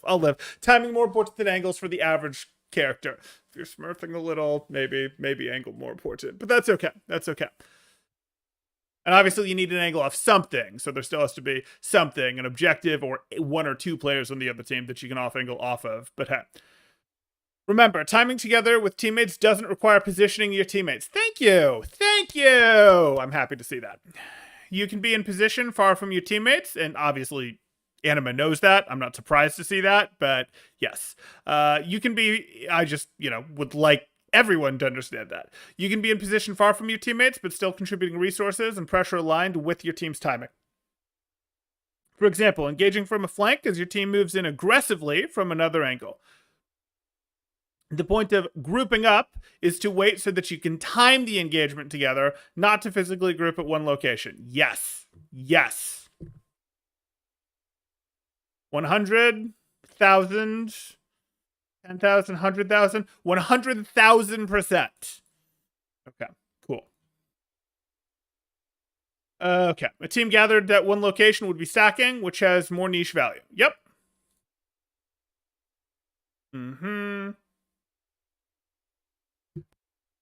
It's hard to catch typos since it's so long. Yeah, no problem. That's not a real number. Okay, plot. Map control means traveling through or occupying positions that allow you and your teammates to pressure more effectively with your heroes than your opponents can pressure with theirs. Sure. In short, you use areas of the map that benefit your heroes and deny areas of the map that benefit your opponents. Yep. Which creates pressure differential in your favor. Map control is a core concept to Overwatch strategy. Map control is amazing. Map control includes positioning pressure sources on key angles to deny cover, gaining control of key areas needed to safely capture the objective, moving the team into positions where they can pressure best according to their preferred range, and achieving angle isolation. All the fundamentals we've talked about applied to a real map context are map control, especially angles in the fishbowl example. The control comes from a team using the map to enable their heroes more effectively than their opponents.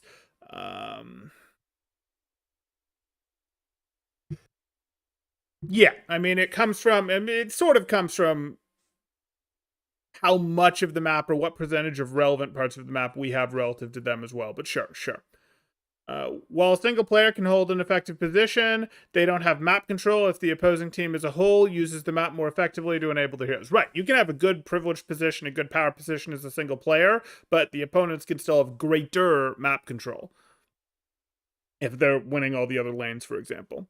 However, map control won't always look the same from situation to situation because different heroes benefit from different things. If your Widowmaker has a good angle, your Winston has a safe flank to engage from, and your Zenyatta has a safe position with good sightlines, that's all map control. The team that uses the environment to their advantage will win the war. Just ask Sun Tzu. It's classic war strategy. I would, but I haven't seemed to be able to get him live for an interview.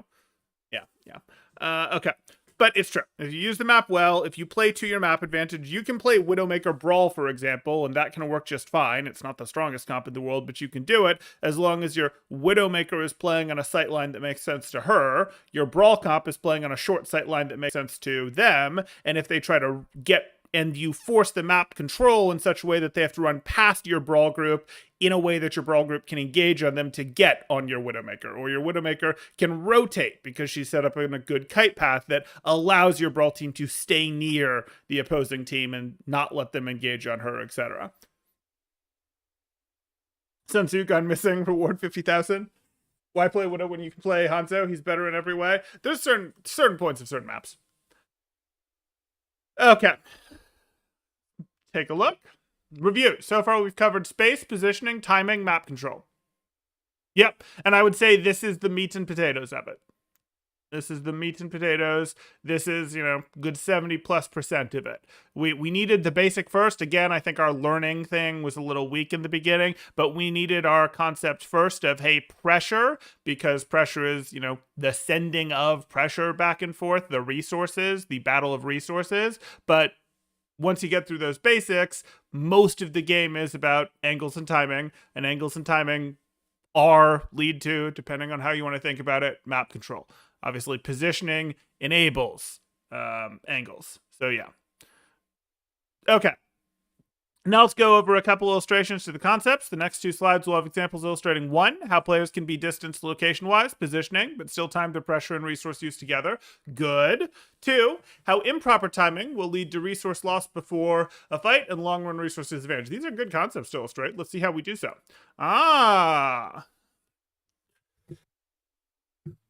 So, this is supposed to be an example of how players can distance-wise be in different places positioning-wise, but pressure and use resources together. And it is Fusion wins a fight against Shanghai Dragons. Blood is Maywall, leads to Mano's death. Carpe takes an off angle that creates flank pressure, draws attention away from his team. His remaining teammate alarmed, then has more breathing room to play aggressive, while Carpe positions away from the team mid-fight. He timed his pressure with the use of resources like Blizzard and Amp Matrix. Okay, let's take a look. Oh, there we go. 58 seconds. Good. HLC is the only map with space. 30 seconds remaining. Okay. So we had our off angle over here. And again, the timing was okay. We have walls as answers.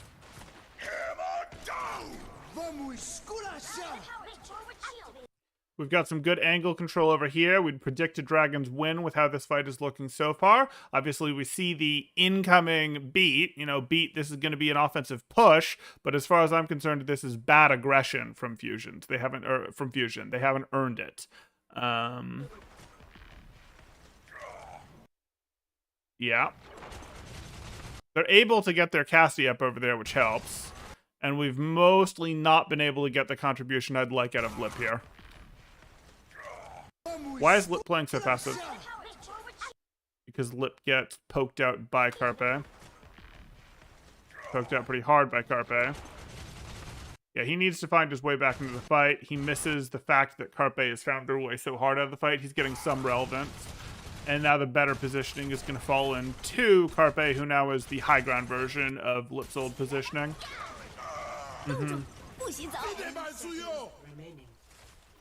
Obviously, we have the Blizzard. No, that's what we want. We have the Blizzard. We have huge off angle here from Fusion, or from Carpe. And, you know, scary Casty back here, Blizzard on point, window over here. They're happening a little bit staggered, but they're huge angle differentials. That Blizzard is desperation that's coming out of dragons. We have a mech still, don't we? Oh, Hotpa's not in mech. Hotpa's using self-destruct because they were out of DM. Okay. Yep.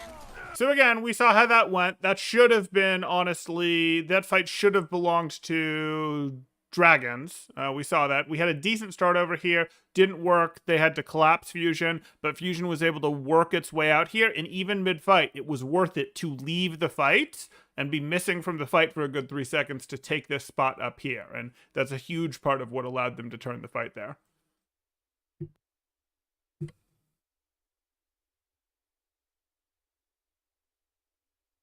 Anima, good write-up on autopilot. I love autopilot naming. I'm proud of it. You do like your autopilot naming, Adam. It's true. It's true. I like not thinking, shooting stuff, and winning games. Isn't that what Overwatch is all about? Okay, okay. Autopilot is the best way to play. It's not, though. It's not. Autopilot is always going to be responsible for a lot of your work, but it's not something that you go, oh, I want to be on autopilot. It's you're on autopilot because A, some of it's unavoidable, and B, you're using your brain to think a little bit about specific portions of the match. But okay. Anyway, we saw our example here. Makes sense. Do we have a video example or a regular example? Okay. In competitive diamond match, red team faces multiple timing errors. The Doomfist uses all the resources while not leaving high pressure areas and dies early, classic, putting their team at a disadvantage. Then Genji uses Blade when his team already has begun to back up rather than stabilizing first. Stabilizing! There's a buzzword that we haven't defined yet in here. He's eliminated as well, with 2 teammates gone and only having just gained enough charge for Grav. Zarya's ultimate is wasted. Ooh, this sounds like it's going to be painful to watch. If Red had waited for Grav, they would have had a much better tool to win. Did you then put an L here? What is this? Much better tool to win. And then you like hold this L, guys, with a really short... Okay, anyway. Mission failed, buzzword hit. Okay, Doomfist goes in hard. Gets out a little bit. Genji's dueling a Tracer. Tracer goes down. Doomfist goes in with Meteor Strike. Doomfist leaves, then Genji tries to go in. Oh, okay. Now we're going to jump to Doomfist's perspective going down. Sure.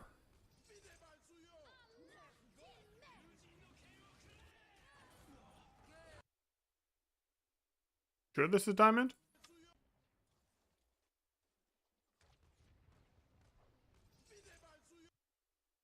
Window. Rally. Self-destruct. Oh, let me pull out my blade.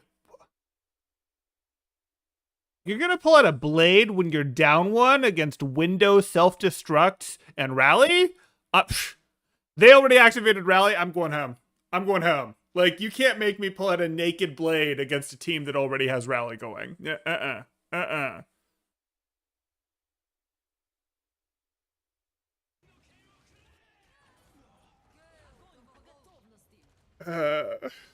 Okay.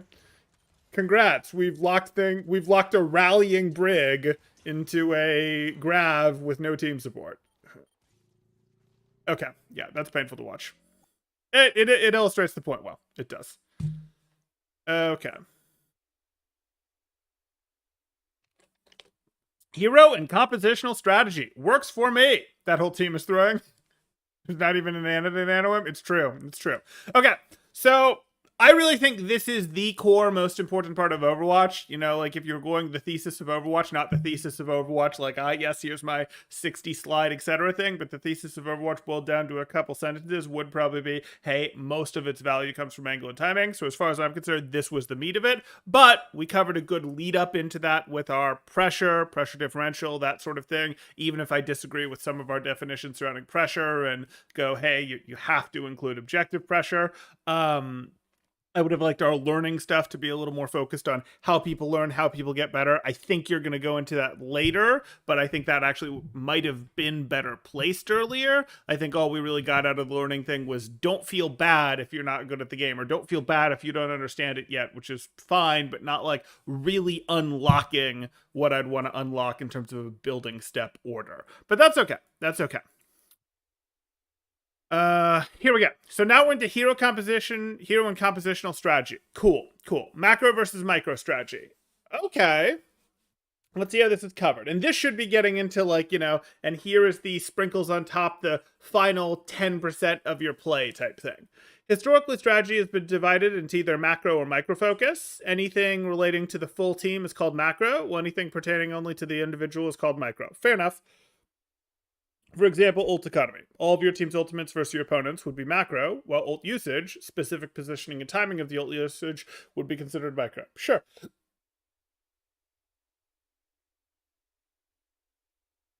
Thesis statement of Overwatch, yeah, 100% agree there. Glad we're on the same page. Or even Mercy Boost Blade. Okay.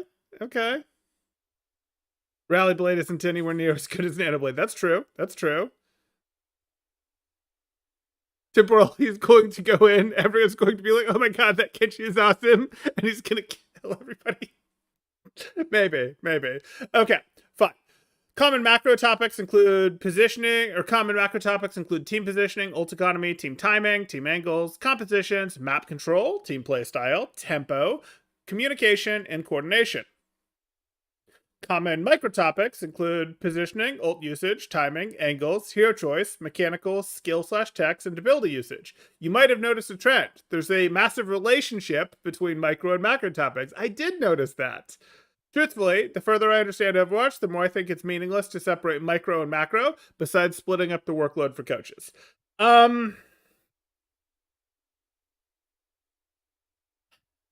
Kind of.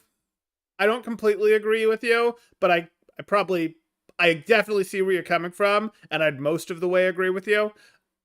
Here's the thing, like, I had no issue transitioning from macro to micro work, because obviously I did a lot more macro work. I did strategic coach work in contenders, all that stuff, and then I worked into micro work because that's more profitable from a private coaching standpoint.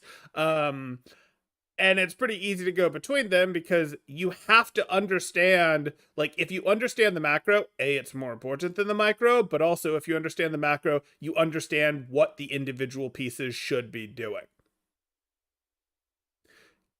Yeah. If you understand the micro, well, you can't really understand the micro, and you can't really be like, oh, this is what, exactly what my Doomfist needs to be doing right now, if you don't have a pretty good understanding of the macro. So yeah.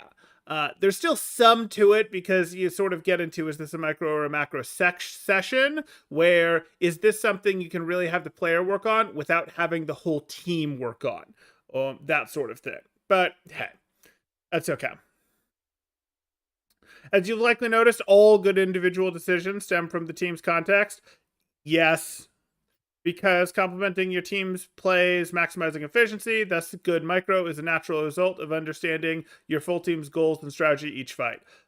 But do you want to understand medal rank teammates? Do you want to understand what's going through their brain each fight? Because that sounds like, yes, let me empathize with, let me understand what they're other. I get where you're actually going. I'm just having a little bit of fun here, where it's like, hey, you have to use your teammates as bait. You have to go in when your team wants to go in. You can't go try to 1v6, that sort of thing. I do get it. Okay.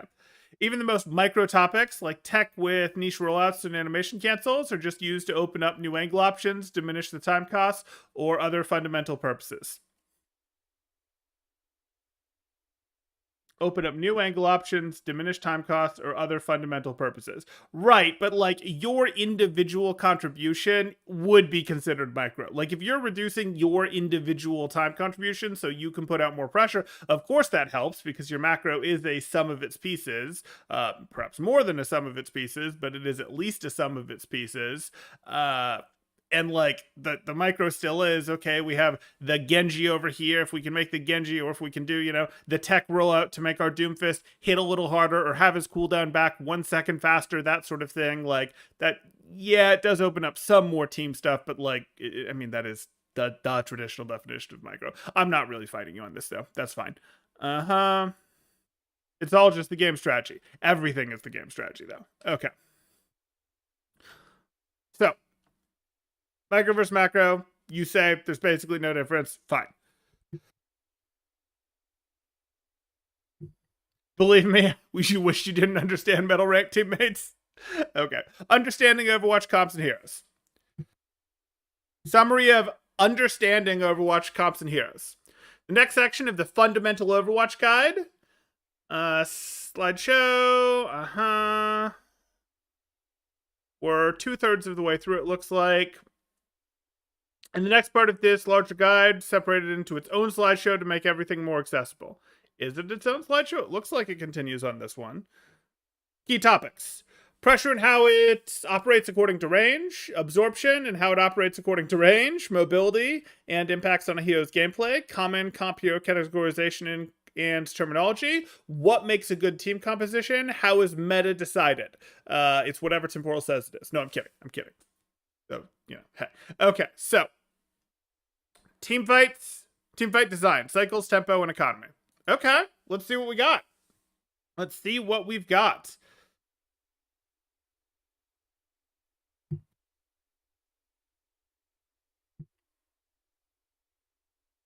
Teamfight design. Oh, so we're going into our sections within sections here. So teamfight design covers teamfight phases. Ooh, I'll be curious how you did phases. Developing, getting to useful positions. Tempo, and how to place resource usage. Cycles, and how tempo repeats in a match. And then how strategy changes according to context. Okay. It actually is linking out to a different. Let me see if I can follow my way through here. So these really are different slideshows that we're linking out to then. I'm not sure I believe you. Let's take a look. It is. Okay. It really is. Okay, let's take a look here. So, understanding Overwatch comps and heroes.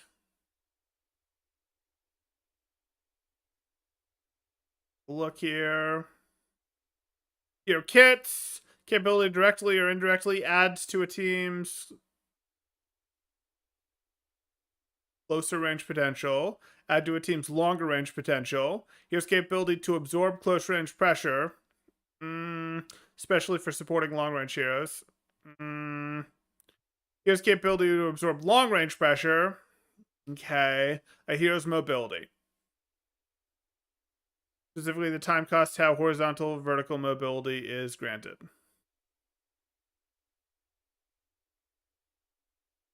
Okay, you can use these categories.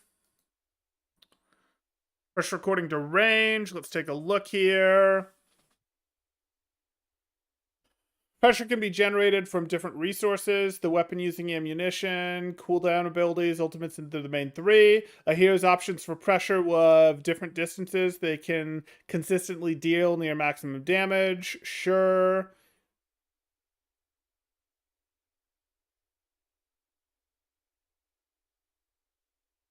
In a single hero's kit, we can have resources with performance at various range zones. The hero's overall function range zone will be based where their full kit components can consistently pressure. For example, Genji performs most functional in close to mid-range situations because his projectile shurikens lose consistent pressure at long ranges. Sure. His Dragon Blade and secondary fire are great in close range. His primary fire is sufficient for mid-range.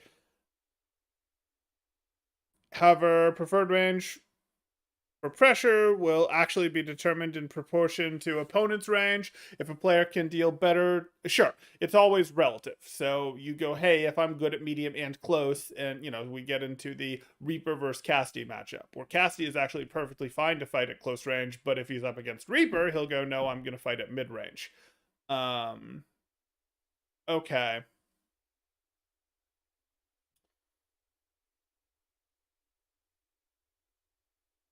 Your favorite throw comp is Moira with anything? Lucio Mercy is more painful in my opinion too. Moira plus anything over Lucio Mercy, yeah. Moira Zen is a little on the rough side. It's doable, but a little on the rough side. Moira Lucio sucks if your DPS want to, not play things that stack with the group. But, yeah.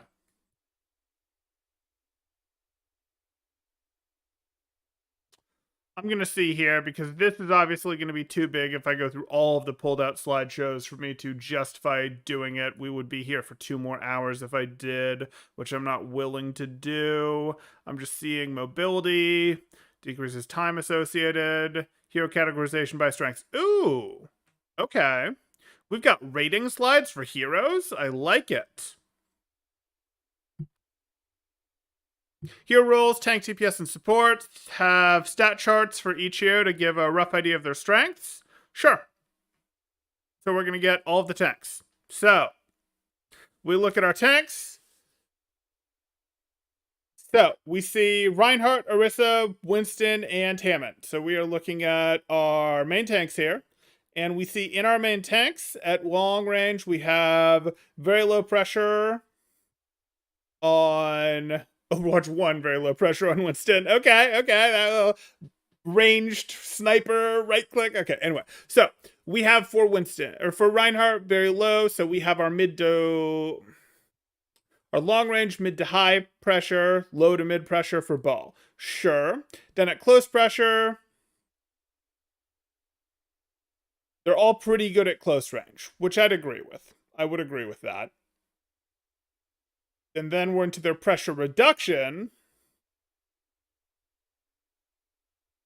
And we've got good for Reinhardt and Orisa.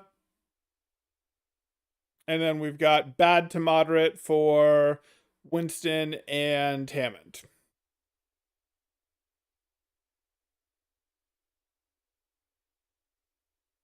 Okay. For themselves individually, I mean, it's a little tough because, like, I don't really agree. And here's the issue. I get what you're thinking. We're thinking about this pretty one-dimensionally with, like, I have a Rein Shield. This Rein Shield reduces long-range pressure, but what do you use your Rein Shield for? To reduce... When do you actually care about reducing long-range pressure as Reinhardt? Well, when you're rotating. When do you care about reducing long-range pressure with Orisa? Well, either when you're rotating or when you want to open the angle to shoot at your opponents. You want some uptime. Those are the times that you care about this long-range pressure reduction. Well, Winston and Hammond aren't bad at that. Because if you're going, I need help rotating through cover, that's when your ball does a roll through. Your ball does a roll through, and that creates an opening for your team to roll through. Or, hey, we want to open a angle to shoot at them like we would with Orisa. That's when our ball does a pile drive or roll through, whatever the case may be. And no, your Widow's not hitting good shots as she's getting knocked around, whatever the case may be here. Now, you can say I guess you put bad to moderate, and I guess the thought there is, oh, well, if the Widow's on an off angle, the ball can maybe roll through a Widow or dual Widow so that she can't fight, whatever, but ball can't roll through Core and Widow at the same time. But Reinhardt generally can't put his shield up to help the rotation against Widow and Core at the same time either. So I don't know about this. Like, I don't know that these are meaningfully worse than these. I guess it's a little bit easier. Like, it's easier to rotate with Reinhardt shield than it is with these three. I'll grant you that. Winston has a bad application of his barrier to be able to do a similar thing. But yeah. Ball doesn't have a shield. He's an off tank. Bite me. Ball's a main tank. The burst long and burst close specifically are in a vacuum without mobility or counter pressure since the individual scale stuff affects how they behave. That seems useless. I mean, okay, if that's how we've defined it. If that's how we've defined it in a vacuum. But that's just not useful, I suppose, is what I'd say. But okay. Verse close, they're all good. Sure. Mobility, low, negative, high, extremely high. Sure. Okay. Sigma is a main tank, Ball is an off tank. Yeah. You must be an Overwatch designer there, Adam, because I know that's what they thought. They thought Hammond was an off tank and that Sigma was a main tank. But they were wrong. Okay. Better matchups in close range, sure. I want to see our other categories. Off tanks. Long range pressure. Long range pressure. Long range pressure. Sure.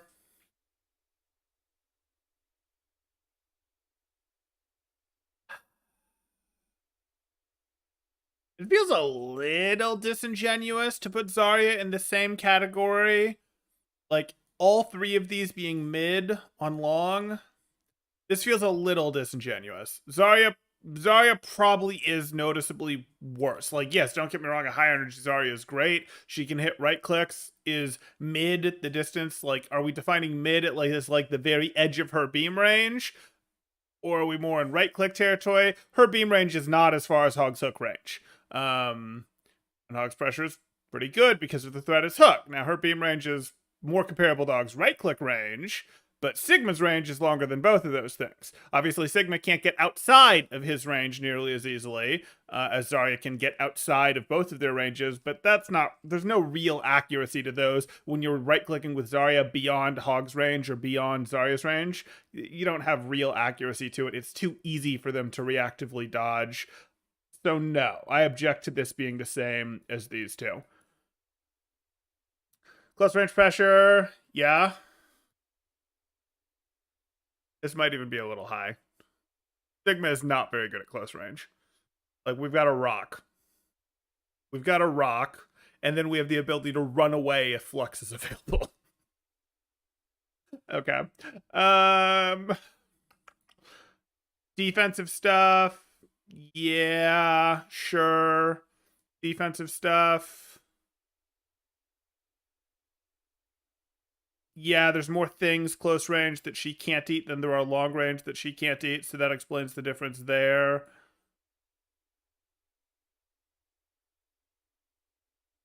Oh, this is versus long. He was very good. Versus close, moderate.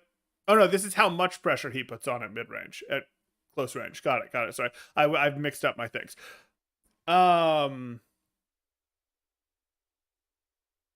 Yeah, his damage doesn't get worse at close range. I'll grant him that.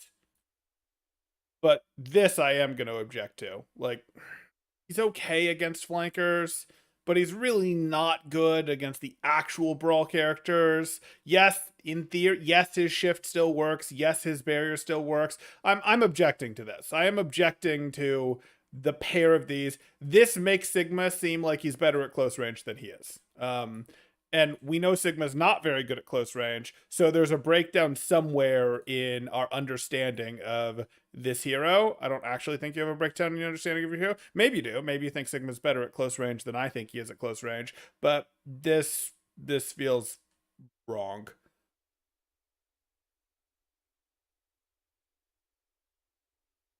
As a Sigma main, I'm Menace in close range, therefore he's mid. It's because you're a Sigma main. It's simple deduction. Sigma's weapon feels super awkward at close range. Yep. How does Sigma have less mobility than Zarya? Rocket jump? Pretty weak. Oh, low versus very low. Okay. So Zarya got a tiny little bump for the rocket jump there. Fine, you can do rocket jumps and double rocket jumps even. And then D.Va has super high mobility. Okay. Sure. Temporal, these are in proportion to all heroes, including DPS heroes. Grumble. Sigma's a moderate hero at close range in a game that includes, let's see, let me think about my DPS cast for close range. Obviously, Reaper, Mei, Symmetra, even Tracer, Genji. I mean, he can do okay against the Tracer, the Genji, the Sombra. I don't like it. But yeah, you're doing it in relation to all heroes. Okay. I'm objecting. Damage heroes. We're using the same way of categorizing them, and here we have our hit scan, We have all of our hit scan. Who's missing? We've gone with our ranged hit scan here. We got into others later. Okay. I wish she had high long pressure. I really wish she did. We went with very high long pressure on Widow. Okay. Mid to high. We're being pretty generous with this long pressure, I see. Close pressure mid. Symmetric seed sigma? Absolutely. Okay. Close pressure, very high. Yeah. I can go with very high. Well, Cassie gets very high close pressure. So that means we don't have a higher category to put Reaper or Symmetra or May in. Because very high is our highest category. Flash Fan is good, don't get me wrong. 225 health is cool.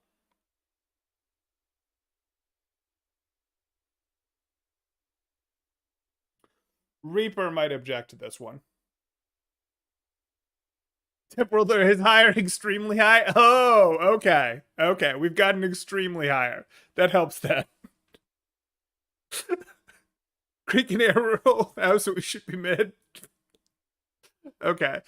Close pressure, non-existent. Close pressure is okay, fine. We can go low to mid, fine. Mid to high.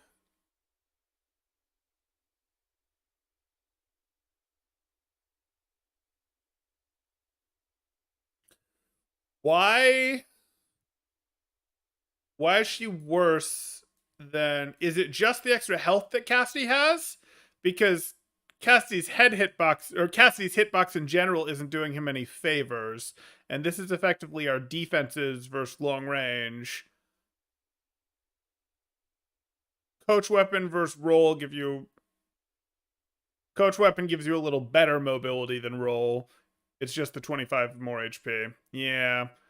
I'm not convinced. These aren't different tiers. These shouldn't be different tiers. This is fine. Healing station works against ranged pressure. Probably a little better.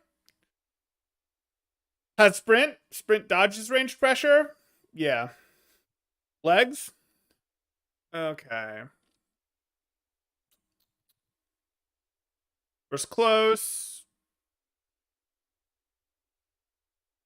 Yeah, I'm okay with this. Mobility. This should be the lowest of them. This is the lowest of them. Yeah, we're good. We're good with this. Okay.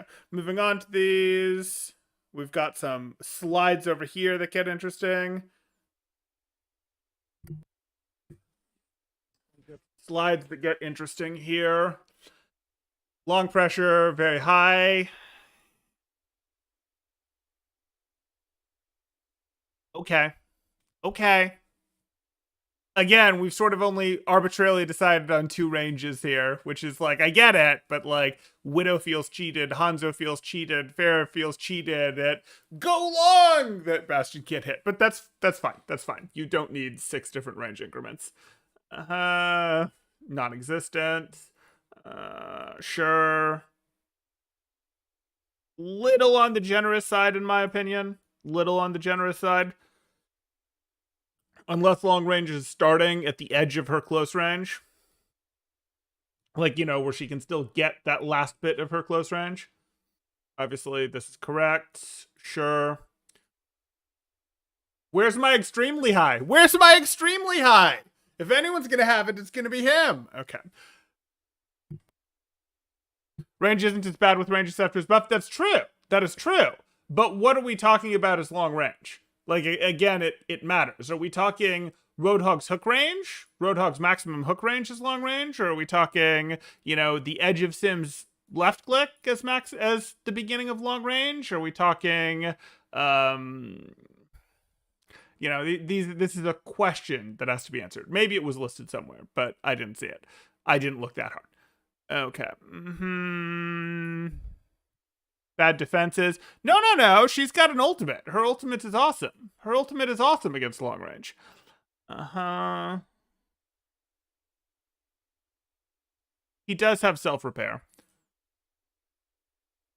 You're including Wraith here, plus his extra health. You're deciding not to count this because you're counting it in her mobility, her ability to translocate out. Sure. Sure. Yeah, you're putting Wraith in the verse good. Fine. Verse close moderate. Why? Why is he better defensively against close range than he is against long range? The tools that he would use for his close range are also things that he can use for his long range.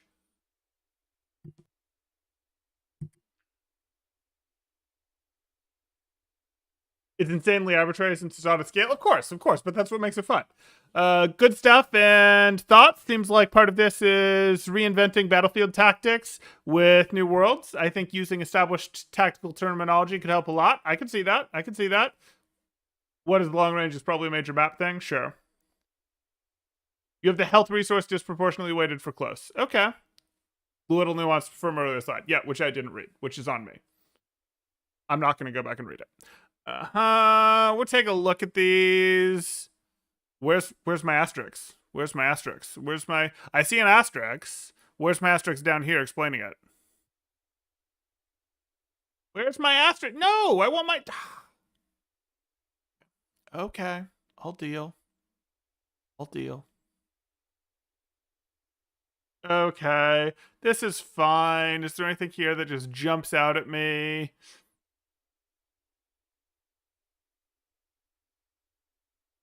Sure. We're clearly not including ults in survivability. That's just clearly a thing that you're not doing. Otherwise, Sim's survivability would be better. Echo's survivability would be better.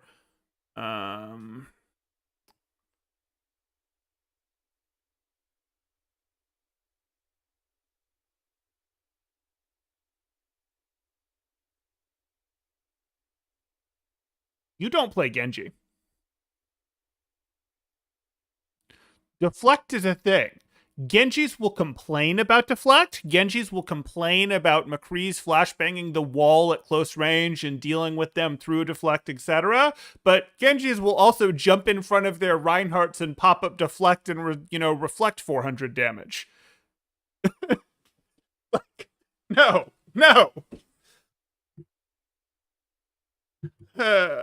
Okay, this just isn't right. We're all here because we're crazy, willing to roll our marbles around a bit. Oh, for sure. I mean, we're all here watching probably what's going to be a 3-hour stream about reviewing a thesis of Overwatch. I mean, we're all going to be silly. You on the fence about deflect? Yeah. Tracer does have Blinks and Recall, and it's hard to get a lock on Tracer. Okay. Let's move on here. The educational content I needed. Now I know deflect exists. There you go, Semitic. There you go. Okay. Jesus, it hurts that Hanzo has mid-tier mobility. It's not wrong, though, between wall climb and lunge. It's just more reason that he shouldn't have lunge.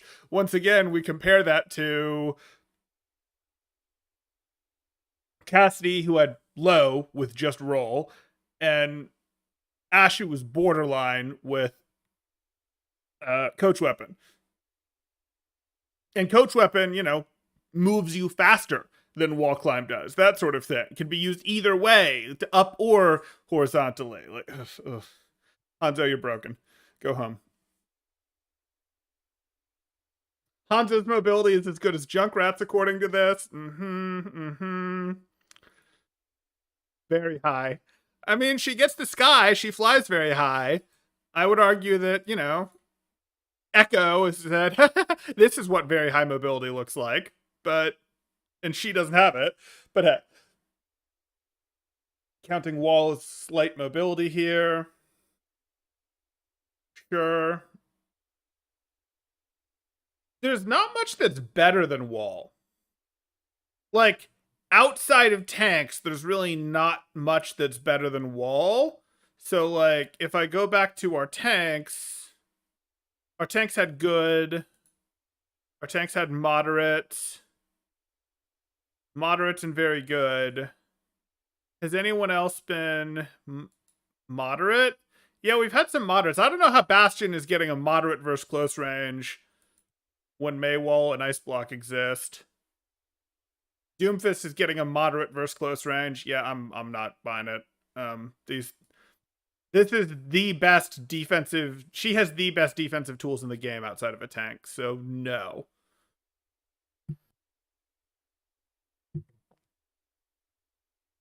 It's down to moderate because of less consistency. Ice Block is pretty consistent. Wall is like, I sort of have to make it work, but like Ice Block, she has 2 of them, and Ice Block is pretty darn consistent.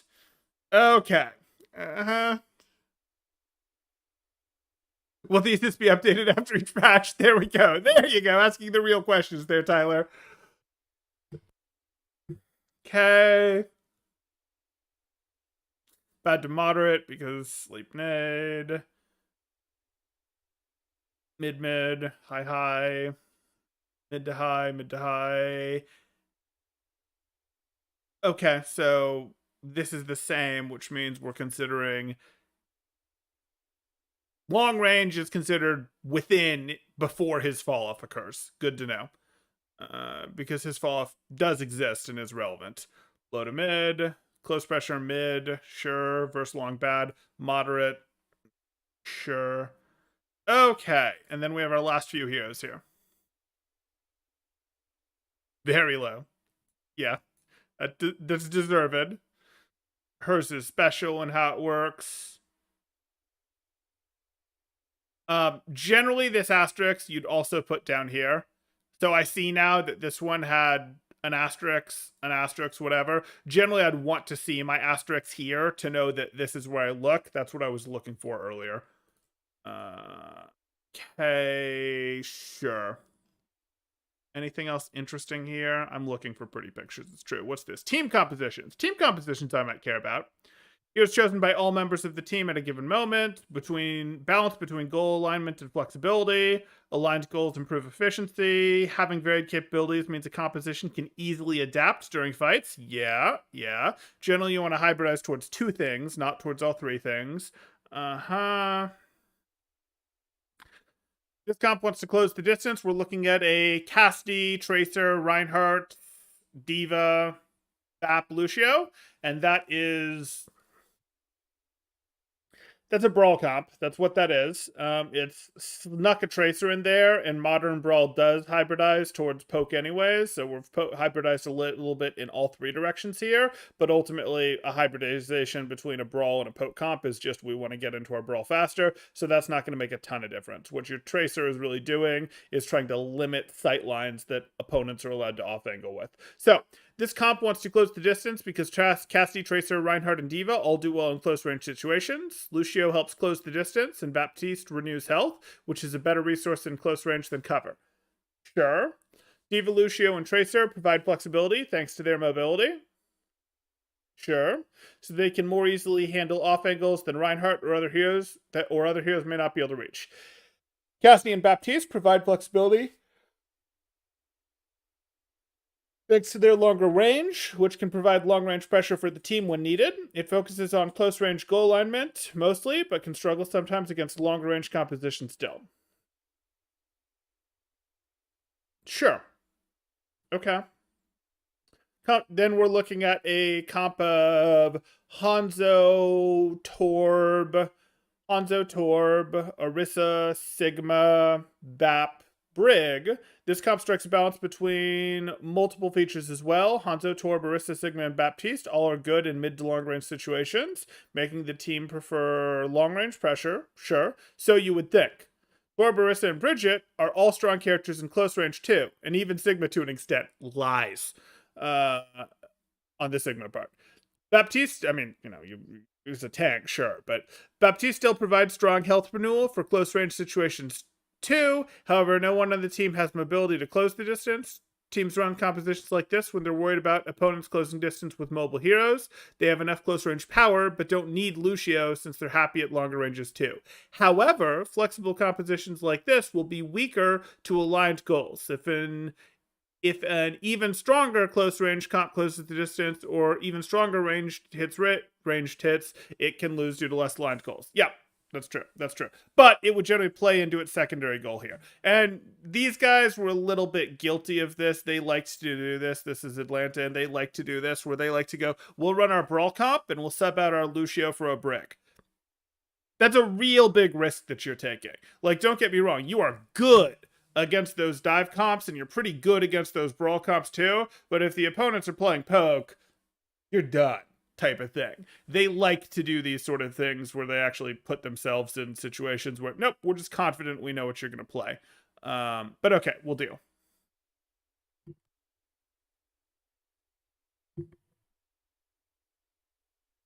Hanzo only has 17% on Dragon. Report Hanzo. I mean, he could have already gotten a Dragon for all we know. Or Cassidy going to be pushed into some weird position because of the Lucio speed boost, I think, on that first team dive again. He'll be fine. He'll figure something out. I was hoping we're going to talk more composition focuses on mobility, the less direct pressure options it tends to have. Sure.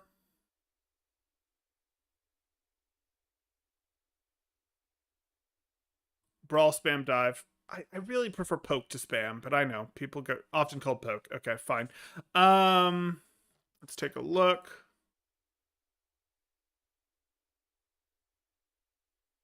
There. More composition focused on mobility, less direct pressure. I was hoping that I'd see a little more. It's probably in here about sort of playing, if you're hybridized like this, how you play towards the win condition that the opponents aren't playing towards. You know, their comp isn't built to do, and I'm sure it does, but I'm just not willing to go this. I'm just not willing to find it. So let's go here. Common terminology: brawl, spam, dive. Spam just makes it sound like it's 0 IQ. Right. Historically, team compositions have been separated into 3 archetypes: brawl, sometimes called rush or death ball; spam, often called poke, or dive.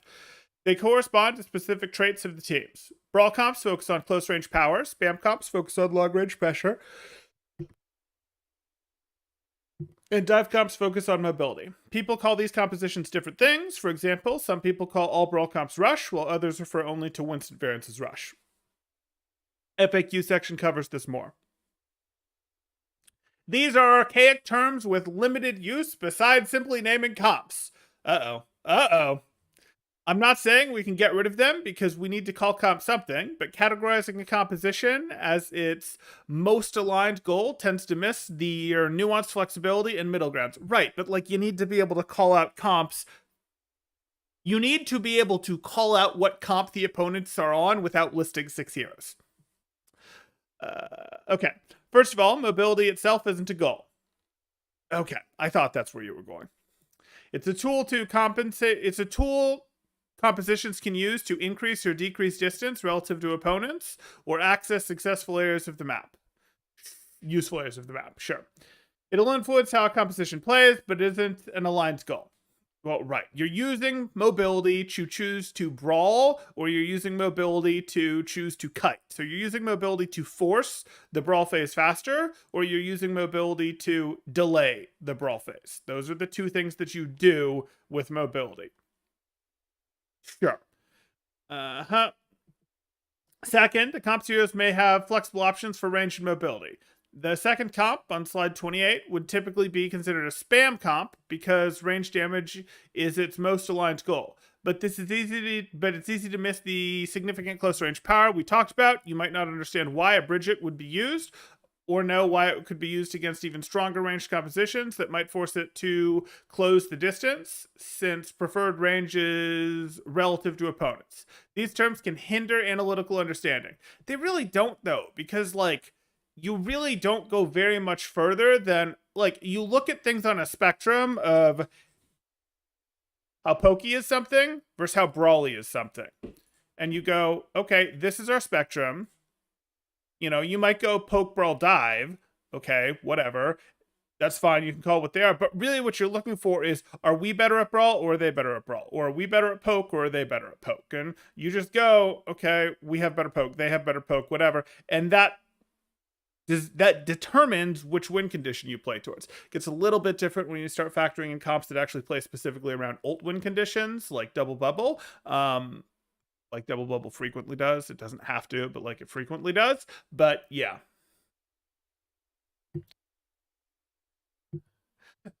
Bro, that's why I said you can't get rid of them. I just don't like them. Okay. Okay.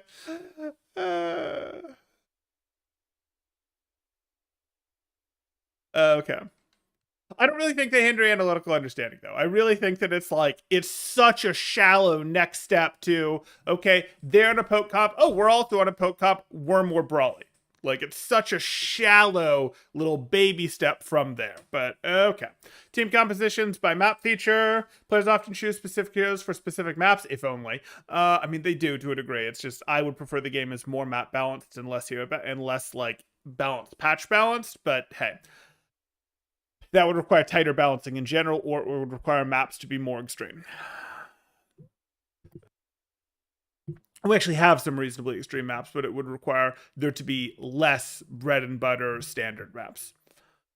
Usually based on 3 map factors: map width, sightline length, and map verticality. Surprise! It's just our XYZ positioning dimensions again. Yes. Wide area maps can support off angles with further distances, benefit long range heroes who want to stay further from fights, and mobile heroes. Amount of cover will also matter for that. More mobile will prefer it. Well, anyway. Okay. Map areas with long sight lines will encourage long range heroes because close range heroes will have less cover. Sure. More to verticality will encourage mobile heroes. All close enough, sure. This probably has a little bit of room to go. Wide map can support off angles. Long range heroes. Mobile heroes to gain more options. Narrow map heroes make it harder to have off angles. Yeah, if the map is narrow enough, that's true. I find these two have more influence, personally, but that's okay. They're definitely spectrums. I think you definitely need the terms because of what you said, but people in the community absolutely vomit over these terms and see them as way too one-dimensional. Okay. Okay. Map example.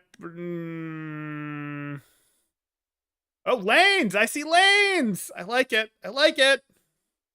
Okay. So let's jump back to our main one here.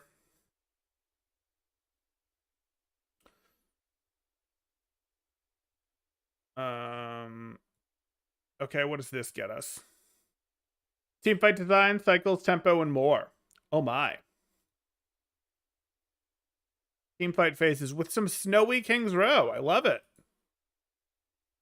Oh, yes, I wanted to see what terms you used. Opening.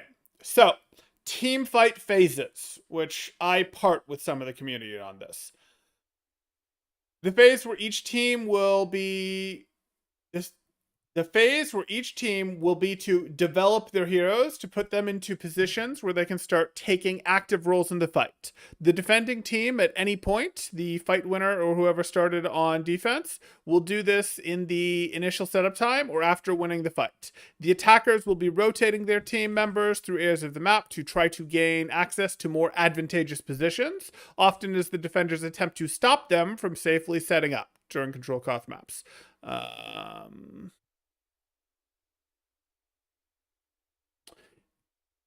During control cost maps in the initial fight, both teams will develop simultaneously. This phase includes scouting for information, planning, and pre-fight positioning. Okay. Phase for each team will be to develop their heroes or put them into positions. So that would suggest it's a rotation phase, where they can start taking active roles into the fight. Defending team will do it, or after a one fight, blah, blah, blah. Both will do it at the same time if it's the first fight of a Koth fight, whatever. Initial setup fight, or after winning it. The defenders attempt... Okay. Often as the defenders attempt to stop them from safely setting up. Okay, so you included that. I consider the poke phase and the rotation phase... I mean, poke phase and rotation phase are the same thing. And you get that. You didn't use the word poke, which I guess is fine. Again, I don't particularly like people inventing their own terminology when terminology exists already. But defenders, you did include defenders' attempt to stop them from safely setting up. Fine. Good. Uh-huh. Include scouting for information, planning, and pre-fight positioning. I would almost put jockeying for pre-fight positioning here, because even if you don't want to include like, poking, pre-poking, that sort of thing, like jockeying for pre-fight positioning is really what's happening here. Your divers are fighting each other over lanes to try to figure out, hey, who can get it. Your poke is trying to hit them before, in rotation, mess them up before they're able to get through. You're hitting a soft little pile drive plus annonade, that sort of thing. But hey, no, you're going to say this happens later. Middle game, the phase where each team will start vying for an advantage, both in terms of map control and tactical resources. The teams engage of a dance where they respond to each other's movements while working to create an advantage for their own team's goals. They're doing that earlier than that. Creativity and flexibility shine in the middle game. Most fights are decided here, since it's all about finding or creating a weakness in the enemy team and pressing it until they break. Middle game involves mid-fight positioning changes, resetting time costs such as building ults, waiting out cooldowns, pressuring opponents from positions with easy access to safety, non-committal. Okay, I see what we're doing here. I see what you're doing. So you've made this isn't even your mid-fight yet. You're really making the end game what most people would consider the brawl phase. End game, an extremely decisive phase that has been an extremely decisive advantage has been gained by a team. They close the distance somewhat to clean up opponents that lack enough resources to stop the closer pressure. Okay, where's my cleanup phase? If I click another slide, do I get a cleanup phase? No. I object. Like,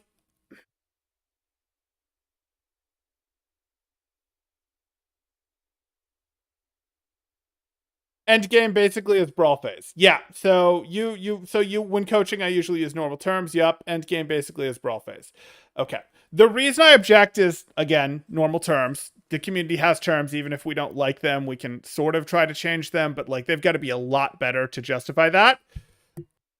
And you tried to tie cleanup into this one.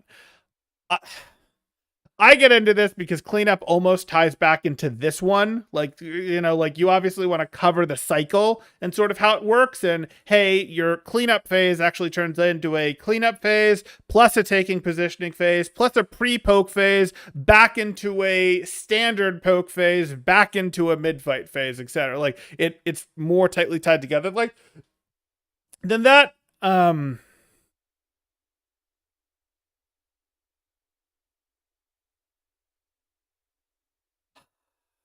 like, an extremely decisive advantage has been gained by a team. They close the distance somewhat to clean up opponents that lack enough resources to stop the closer pressure. Like, no, because this could be true for a poke dive hybrid. This could be true for a poke team that got an extremely decisive advantage in the form of, hey, we, got a pick, or in the form of we softened you up a bunch as a dive team or as a poke dive hybrid, and now we're going to dive your brawl team, or, a poke team that, hey, we got picks and now we're going to walk in and brawl with you because we're up 6-4 or because you're down, 80% to down to 80% resource between health cooldowns, things like that. But like in a brawl phase, I have no illusion to the fact that when my team hits a Maywall against you, we have not created some decisive advantage we think we're going to clean up the fight here. We're going to try to get massively ahead on your Reinhardt. We're going to try to force your Lamp, your Diva boosters, your own Maze Wall. If we can get your Lucio Amp as well, that would be golden. And if you don't do those things, we'll take your Reinhardt, but we don't really have an illusion that we've decisively done it. And you might go, oh, no, that's part of the middle game, but you're brawling in the middle game?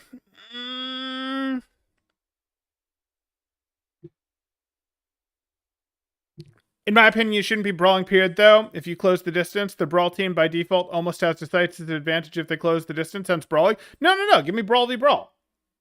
I'm absolutely... They close the distance, brawl v brawl is a thing. Brawl v brawl is 100% a thing. And Brawl will close distance on Brawl before Brawl has gained a decisive advantage, unless you're going, oh, our Cassidy is set up, he's going to be able to late peek. Oh, our Lucio is in a position to jump their BAP, and our Diva's going to do the same thing. We've set up a decisive advantage. Oh, they didn't see our Zarya that we hid, that's our decisive advantage. But most fights are going to, will effectively say, start with the Mei wall, and like, you're that's not end game yet. That's not end game. That's middle game. But like, I don't think it fits into your definition of middle game. Like, you can say, oh, but it is the dance. One team hits the Mei wall, the other team answers with their Mei wall. The team that's behind has to throw in their lamp and use Diva boosters and DM. The team then gets to react with their own DM, that sort of thing. You can call that the dance if you want. I guess you can put it into the middle game there. I guess it fits into the middle game in your definition. It's just that you put close the distance in here. I guess that I'm objecting to. You tried to move around the definitions. Fine, I'll live with it. I get it. Middle game includes anything before decisive advantage. If they don't respond to the Mei wall, it was a decisive advantage and you take their Reinhardt. If they do respond to the Mei wall, well, then you're trading resources and you're just slightly ahead. I mean, that's a really hard one to adjudicate until, you know, the post-mortem type thing. But okay. Are we talking about fights in ladder? Are these Al fights, or is this the rank thing? I mean, I'm just describing how Brawl works, and this is how Brawl would work. This is absolutely how Brawl would have worked even in GM. In GM, they can't go 7 steps with their Brawl, but they can absolutely do, when Brawl was played in GM, they could, you know, the most recent Brawl, they were absolutely, even in ladder, able to go, Mei walls come out. First Mei wall is an advantage. Responses to Mei walls, especially if you don't get your Mei wall off quickly, are going to be Bap hops over the wall and lamps, or Diva hops over the wall and DMs her Reinhardt. They can go that deep. They might have struggled to go much deeper than that in terms of, okay, how do we cycle? How do we peel back and then push back in as our next wall comes out? Or how do we handle the Mei versus Doomfist matchup? That sort of stuff. Or, okay, our Cassidy can develop angles, but who else can develop angles? What do we do once they've started predicting our Cassidy? Like, ladder could do some of that, yes. Abstract, its fights in general, yeah? Okay. Skipping the opening and failing to develop your heroes will lead to mistiming and dramatically unsynchronized resource use. And just to clarify, definitely don't disagree with Temporal's takes on this, since I generally held very similar thoughts, but moved to this framework a bit for a little more wiggle room. Yeah, and I've evolved my fight phase understanding as well. That's, like I said, I part with some of the community and how I think about it, because I think that cleanup phase really has like 3 micro phases to it. Yeah, but I hear you. Skipping the opening and failing to develop your heroes will lead to mistimings and dramatically unsynchronized resource use. Some heroes will already be in position to act and start to do so. This puts them at risk, since your heroes aren't in position yet to contribute pressure or resources at all. If you don't develop your heroes, you'll be unable to win any fights except by major mistakes from your opponents. Sure, developing your heroes sounds like learning how to play your heroes, but I get what you're saying. If you don't develop your heroes' positionings, sure. Skipping the middle game means assuming you already have an extremely decisive advantage at close range.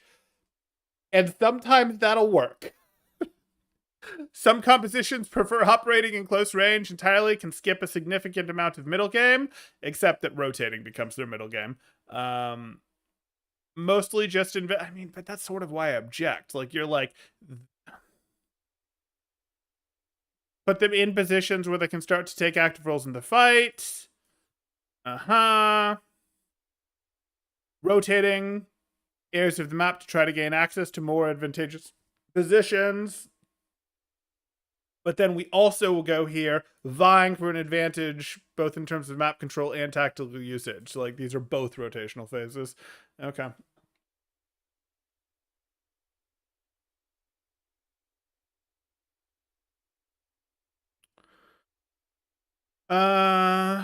a significant amount of middle game and mostly just invest in staging during the opening phase, end game execution, but if done recklessly, the opponents will have room for dangerous counterplay, potentially causing messy and even luck-based fights or losing fights entirely. Many players on close range heroes skip this mistakenly. They do. That said, there's something to be said for we've gathered up our heroes and just punch it down the mid and force the opponents to react, prove that they can. That has worked, even in Owl, for some seasons. Early in metas especially. Okay. Yeah, really emphasizing the going first there. But hey, skipping the end game means one of the teams chose to reset because their opponent gained a decisive enough advantage. Yep, sure. Overwatch is just Twitch plays chess? Kind of, yeah.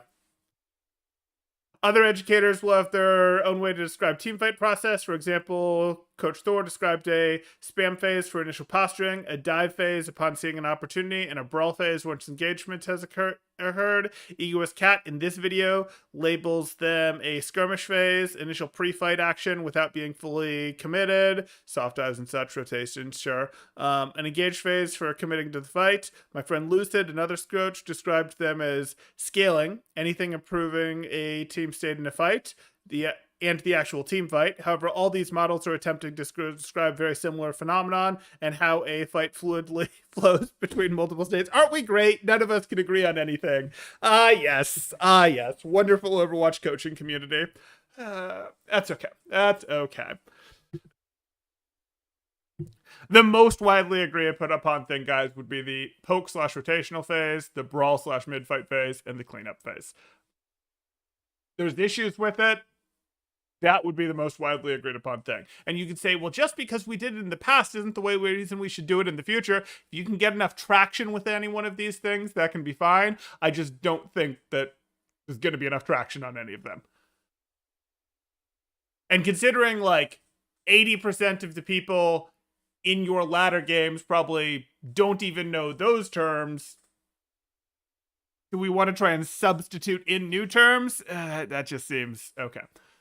At its core, every model acknowledges that all compositions have at least two states they play in. The first involves some sort of staging or setting up to have an advantage in the fight once the team fully collide. The second involves some sort of commitment where the two teams have invested enough in the fight that they cannot safely retreat nor desire it. Yep, they've left cover or used costly resources. You got it. While I originally followed Thor's model with Poke Dive Brawl, it felt too rigid, instead decided to work with an extremely flexible 3-phase model based on chess. My distinction comes from pre-fight prep, opening, mid-fight actions, middle game, full commit phase, end fight game. Okay. Very similar to these and other models, but distinct mid-game phase lets me better describe the dynamic relationship with the opponents. I'd say what yours does is your middle game puts more respect on where a lot of the fight is actually it puts more respect on what most people would call the poker rotational phase, because a lot of the fight is being won or lost in the poker rotational phase. Like, a lot is happening there, and your model probably puts more respect into that. Whereas frequently the fight is mostly decided by the mid-fight, but the mid-fight or the brawl fight, I think naturally to people feels like this is when the fight is happening. This is the real fight, where the posturing really, really does matter, and yours puts a little more emphasis on it. I think that's probably what you see and why you went, I kind of want something different here.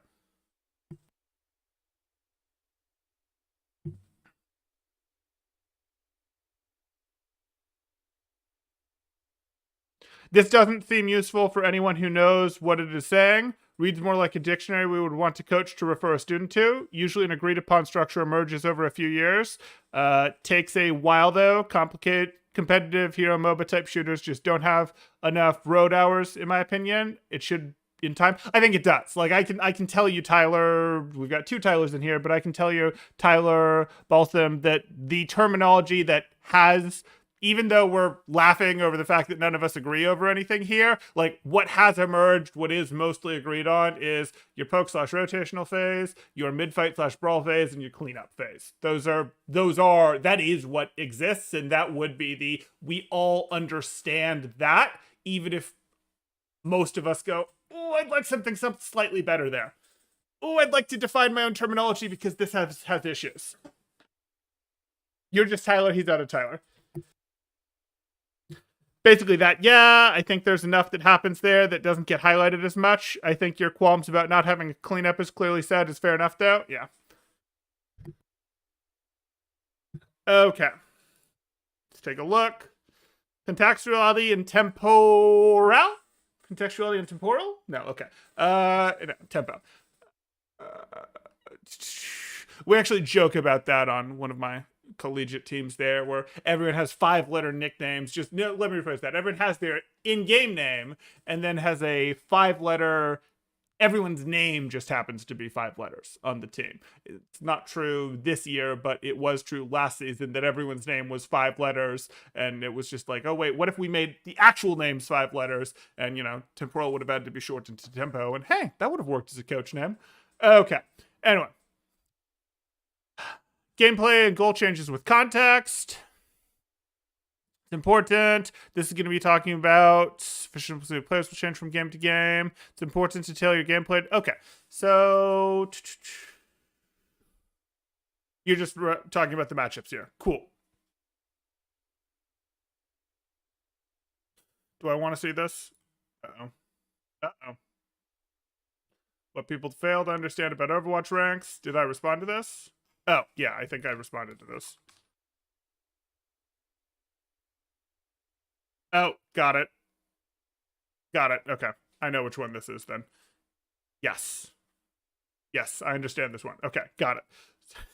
I just wanted to make sure there wasn't some new ground I'd missed where, like, this is the thing that you do to move from gold to plat, or from plat to diamond, or something like that. I wanted to make sure there wasn't something there, or this shows up in this rank, and this shows up in this rank, because those are mostly nonsense. Mostly. It was the big controversy. All good, all good. Tempo, most advanced concepts in professional play. While I aim to cover this topic thoroughly, there are always subtleties I will fail to highlight. Take it all with a grain of salt. Tempo has 2 sides to it. Fundamentally, it's a composition's operating speed. The 2 sides are movement speed, how much distance the team covers in an amount of time, and resource speed, how much high-value resource the team uses in an amount of time. The later is super vital. Okay. Movement speed realistically only changes using mobility resources. While a hero can theoretically move even slower than their default walking speed, there's a set maximum movement speed for each hero outside of mobility resources. Many comps can't play faster in the sense of covering more distance in the same amount of times, but more mobile ones, such as with Lucio, can and will. They use higher movement speed to quickly decrease or increase the distance in order to try to take advantage of a resource's advantage in close range, or backing out back to cover due to the resource's disadvantage in close range. Right. And this is sort of the dive thing and what dive actually does, what mobility actually does. Increasing movement tempo often coincides with increasing resource tempo since it's still using a resource. Resource speed comes into play for every composition. It's the rate at which any limited resource, most resources except cover, are used. High tempo means using limited resources together within a short period of time, typically to achieve a high tempo means using limited resources together within a short period of time, typically to achieve a higher pressure differential in a short window of time. It's often for close range fighting. Lower tempo means using largely cover resources. Right. It generally means it means how quickly are we committing to the brawl. Generally, that's what people mean when they say play fast, play slow. In opening and some of the middle game, teams will play at a low tempo to conserve resources and move to high tempo once they see an opportunity for decisive advantage. A team will conserve the resources when they expect higher to have value opportunities later in the fight. Okay. Note that range does not equal tempo. You can play fast tempo from long range or even slow tempo at close range. You can. It is true. You can play slow tempo at close range. You can play fast tempo at long range. How do I respond to this?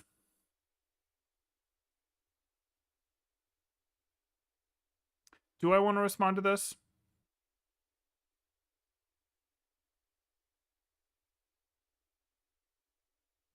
No, that's fine.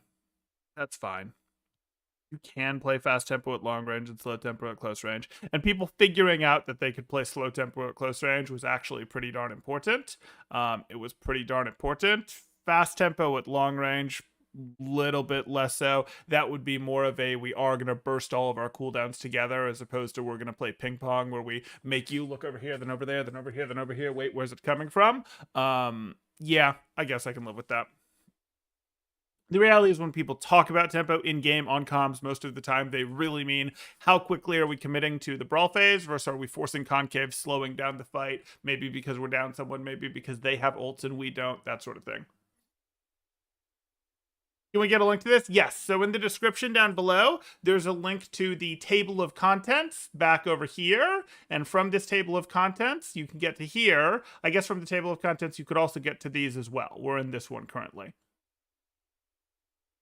And don't worry, we're not going to go for another 2.5 hours to get through the other 3. But we are going to explore some of it. We're moving at a faster pace now.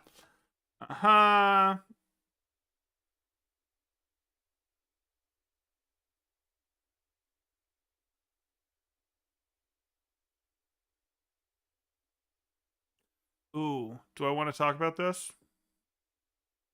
Do you talk about the Roadhog Orisa Sigma? It'd be really cool if you did. No, you don't. That's fine. I find they're good examples for it because they occupy the same space, or maybe I just fight with Realth too much and they make a good point of the example of how Orisa actually, you know, pairs a little better with each of them than they pair with each other. But okay. And it's because obviously Roadhog has the most variance to his strength, you know, where he's, when that hook is available, he's powerful. When neither hook or breather is available, he's weak. Sigma has almost no variance to his power level. Yes, rock exists. Yes, the barrier can break, but there's much less variance. And then Iris is in between. She's got the barrier can break, but she's sort of that in-between one for what it works. But that's okay. That's okay. Fine. How do I know what tempo to play at? No.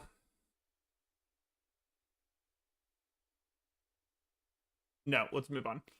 Okay, so back to here. Good examples of the concept. Thank you. Okay, let's take a look. In-depth application. No, we're not going to do that. Weaponizing attention. I like this. Let's weaponize attention, guys.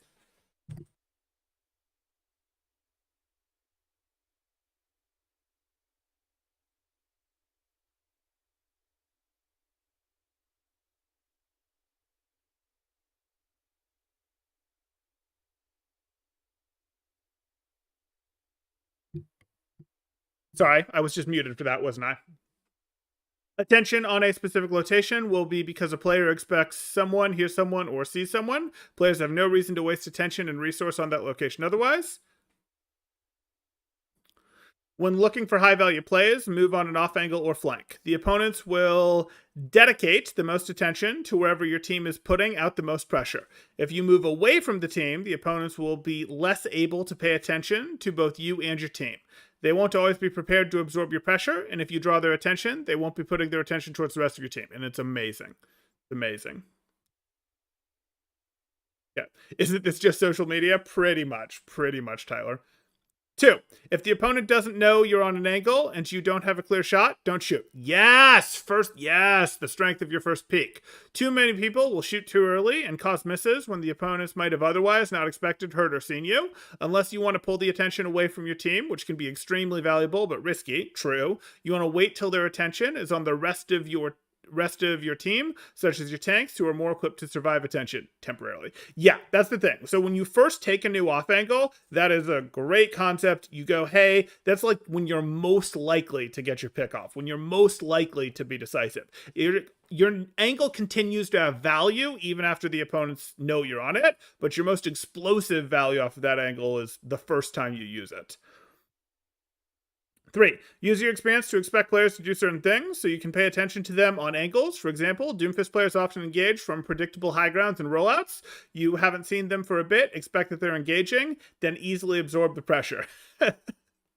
People don't like that answer. What do I do when I'm just getting destroyed by Doomfist? Learn his rollouts and where he engages from. They hate that answer.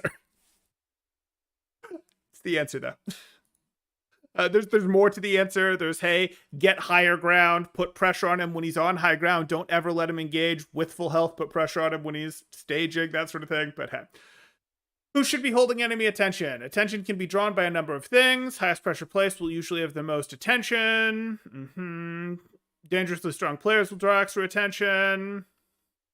Yeah, but what you fail to realize here is dangerously strong players will draw extra attention, and the teammates of this dangerously strong player will acclimate to having very low pressure on them and not having to do much while this player carries the game and maybe, wins the first 2 rounds of the game for them.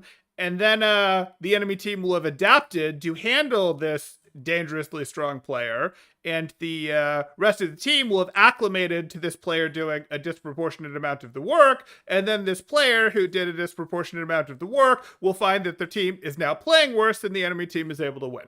Oh, isn't that great? Okay, anyway, tangent aside. Overwatch is great. Human psychology is great. First person seen might hold enemy attention. The person on the objective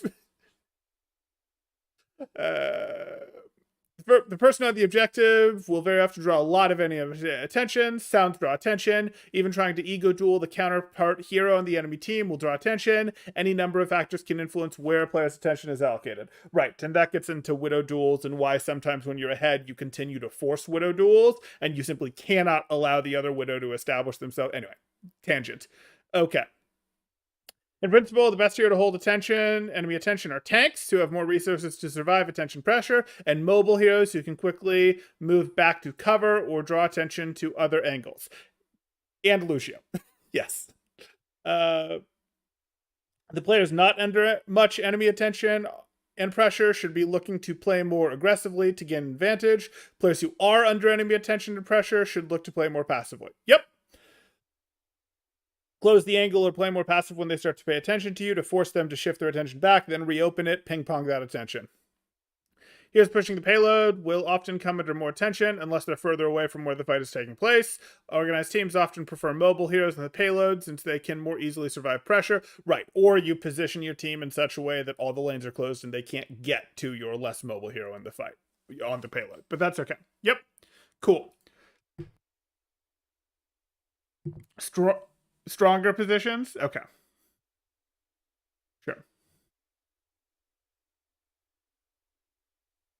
Typo strikes again. All good, all good. Tyler says, that's why I always get focused so hard. I'm dangerous, with some cool shades on. And other Tyler says, I literally learned about this phenomenon today. Let me see if I can find it. Right? I can't close angles in my elo. People follow me 90% of the time. Okay. So they follow you. So they either have to take long rotations to follow you while they're doing nothing, and you might rotate on your closed angle somewhere else because they don't know if you're closing the angle to rotate to a new angle or if you're closing the angle to keep it closed. Or maybe you grab a health pack while you're back there, or maybe you sit back there and wait for them to come around the corner with your crosshair pre-trained on the place where they're going to walk through the corner too. There's things you can do. Okay, target priority. I remember you got a comment, I want to say from one of the university Reddit mods about this, so I kind of do want to read this. In the target priority versus focus fire thing. I think you addressed that, though. And then this. So it was this section that you got this. I'm actually going to jump over to the comment, I think, rather than read all this.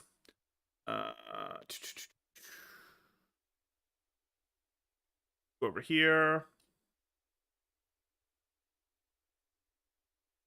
Over here.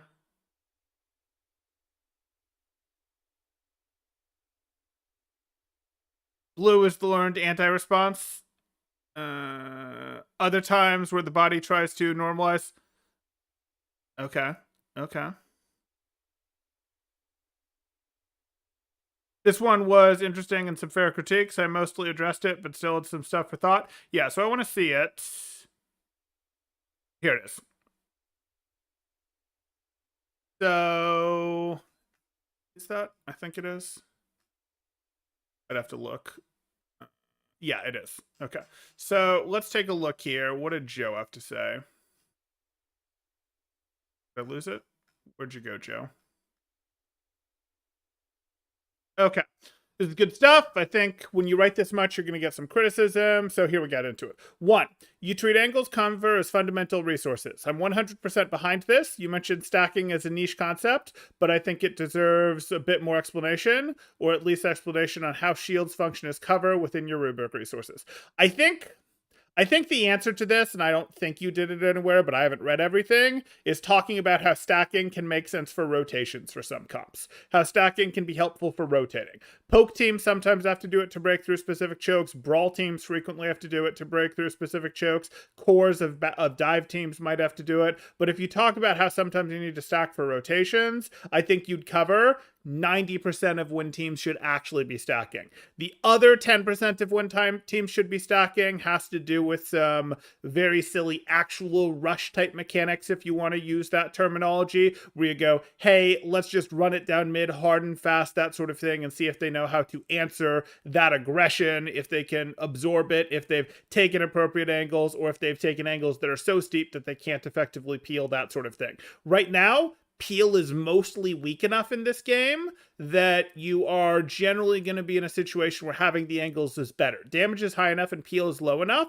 that angles are going to generally be better. During Goats, the height of Goats, peel was a fair bit stronger than it is now. I know that's going to seem weird, but it was a bit stronger. And you could say damage is actually, you could actually say damage is lower now than it was then, but what you were looking at is the threat that you would put in. Yeah, the threat that you would put in from your damage on your angles was less, and the peel that you had was a little,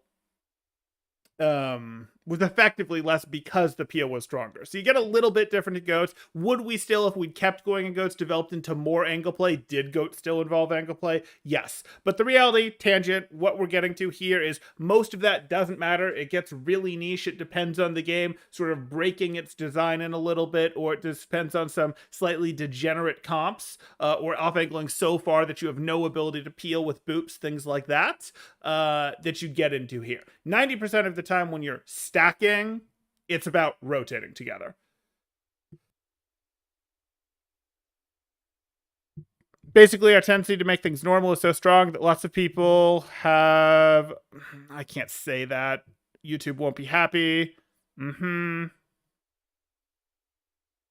So the way it applies to competitive is that when someone starts playing outside the normal difficulty of rank, we unconsciously adjust back down to compensate. So if I'm comfortable at 3500 SR and we're in a 3700 game, I'm going to go to my comfort zone, which is 3500, since that's my safe place, which is counterintuitive. Yeah, I think that's how people get hard stuck. I can see that, Tyler. Yeah. Okay. So, you treat them as fundamental resources, or at least explain how shields function as cover within your rubric of resources. 2. Target priority on first slide. Targets you can kill. This makes sense, and I generally agree. Yeah. Target priority on second slide.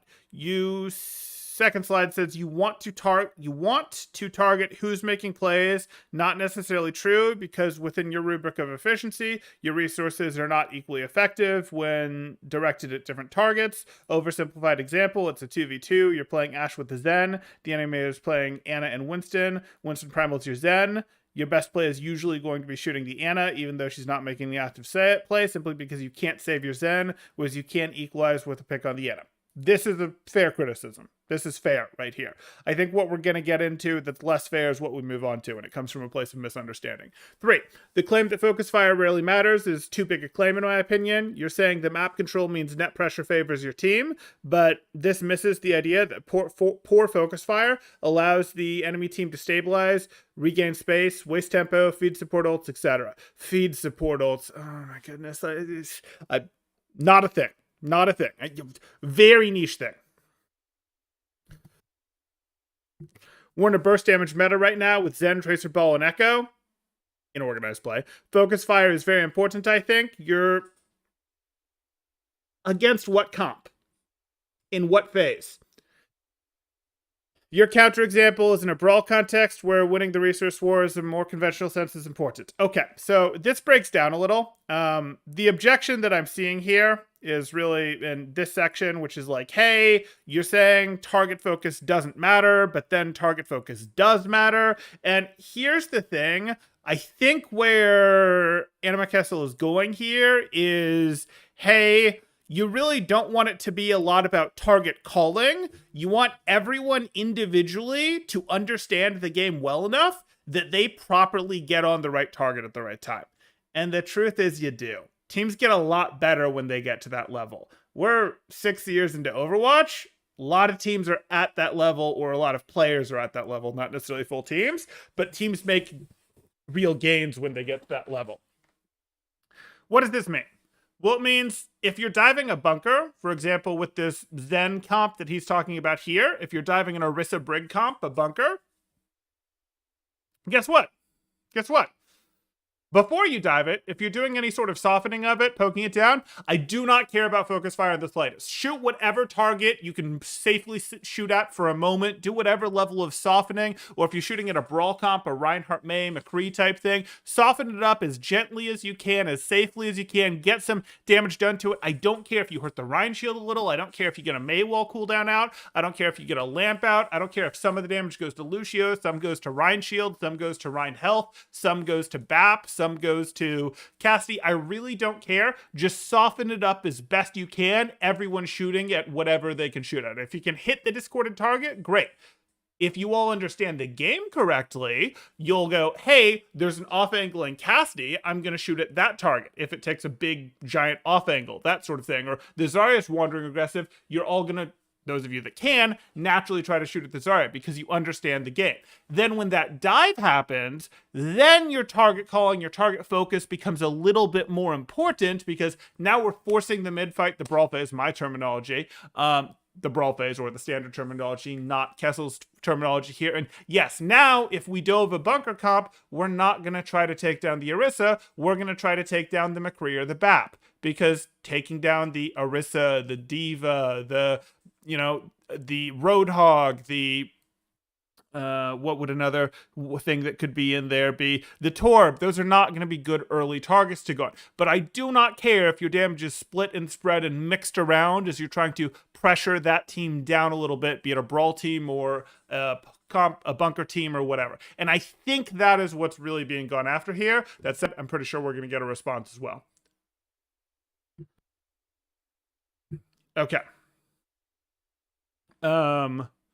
The focus fire is important during the dive. The focus fire is not terribly important in the, hey, let's pressure cook down a brawl phase, or hey, we're putting a little pressure on the bunker to allow our divers to rotate in, and then we're stabilizing, and then we're all going in together, yes, with a specific target in mind.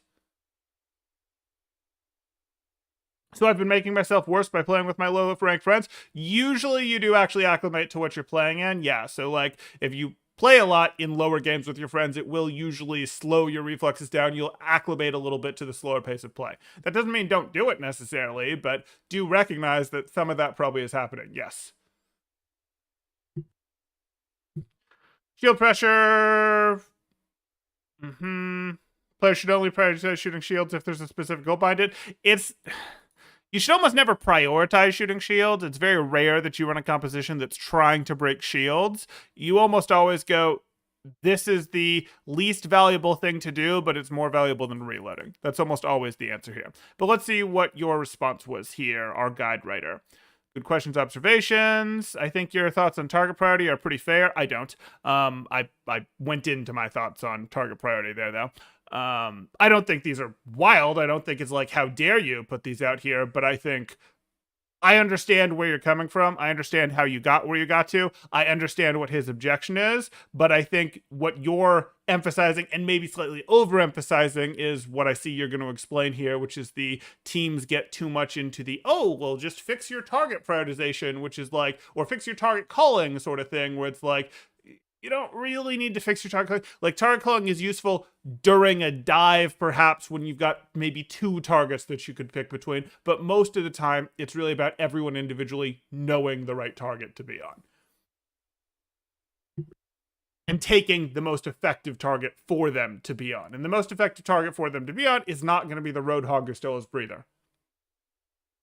Okay. Pretty tough to apply. A little more abstract when considering target priority for support heroes with healing abilities. More concrete option focusing the person who's doing something. Yeah, the doing something thing is fair for him to take the shot at. Focus fire gets overly focused on. Join teams and the coaches just say, darn, your focus fire needs to be better. Focus target's better. Yeah. The thing is, like, it happens because it worked for a while. It's sort of like stacking everyone together and running it down mid. It happened because it worked for a while until teams got good enough that it didn't. And that's just sort of a microcosm of that exact same strategy. If everyone just focuses the Rhine really, really hard, he will go to the spawn rim. Well, until teams realize how to break bad aggression, unearned aggression, that's true. It actually will, because teams aren't used to that much aggression on a single target. But teams are past that point now. Good teams are past that point now. Tends to be a scapegoat for good play. Sure.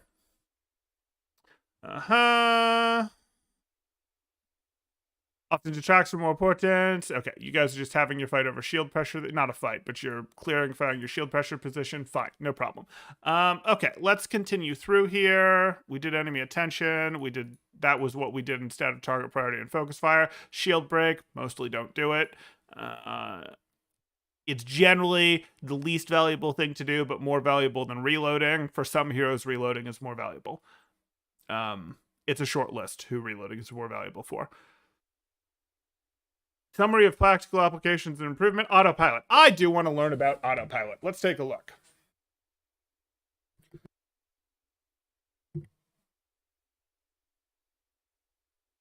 The right target to be on is Mercy? Not always. If the opponents are running a Lucio Mercy support line, you probably want to shoot at their tanks, truth be told. Maybe at their DPS instead, but yeah. Autopilot has a bad reputation in the learning community because it reduces learning, but to improve its performance, you want to improve your autopilot quality, right, and quantity as much as possible because it frees up conscious thought for other tasks, right. If you can take intelligent positions without needing to dedicate as much thought to it, you can focus aiming and tracking ultimates. Sure, focus on aiming and tracking ultimates. Or maybe just focus aiming.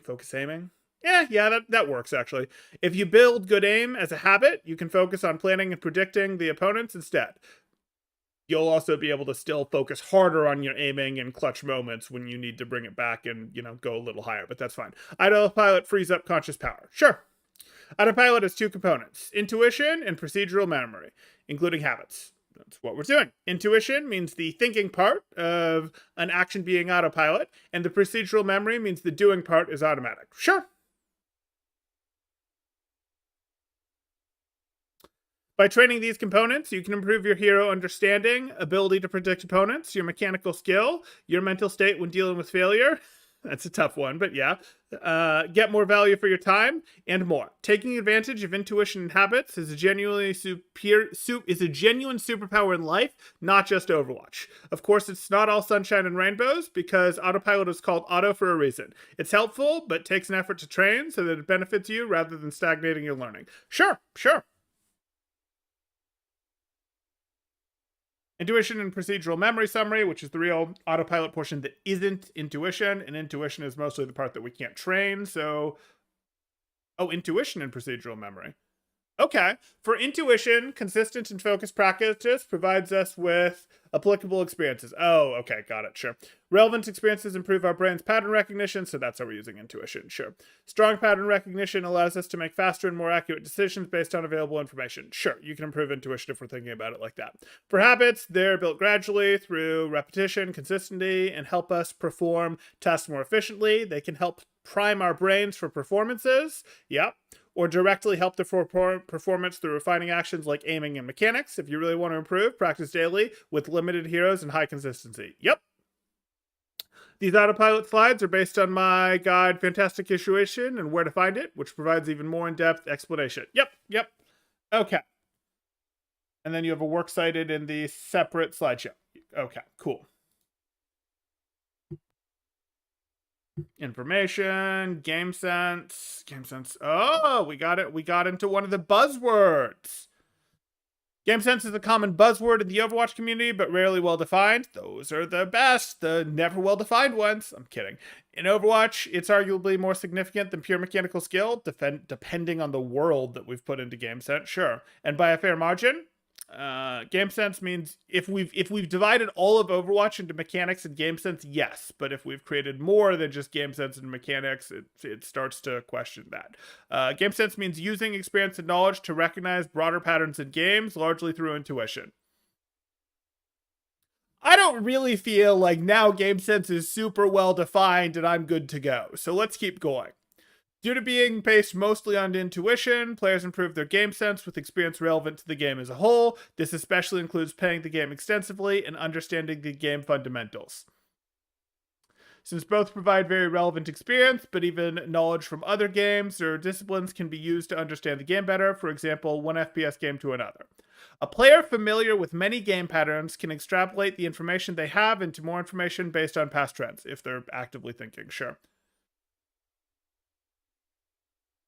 This information advantage, as any information would, allows them to have better timing, better positioning, and better allocation of resources, including pressure retention. It can be viewed as situational awareness, since it's a matter of information providing an advantage to better tailor your play to specific contexts encountered.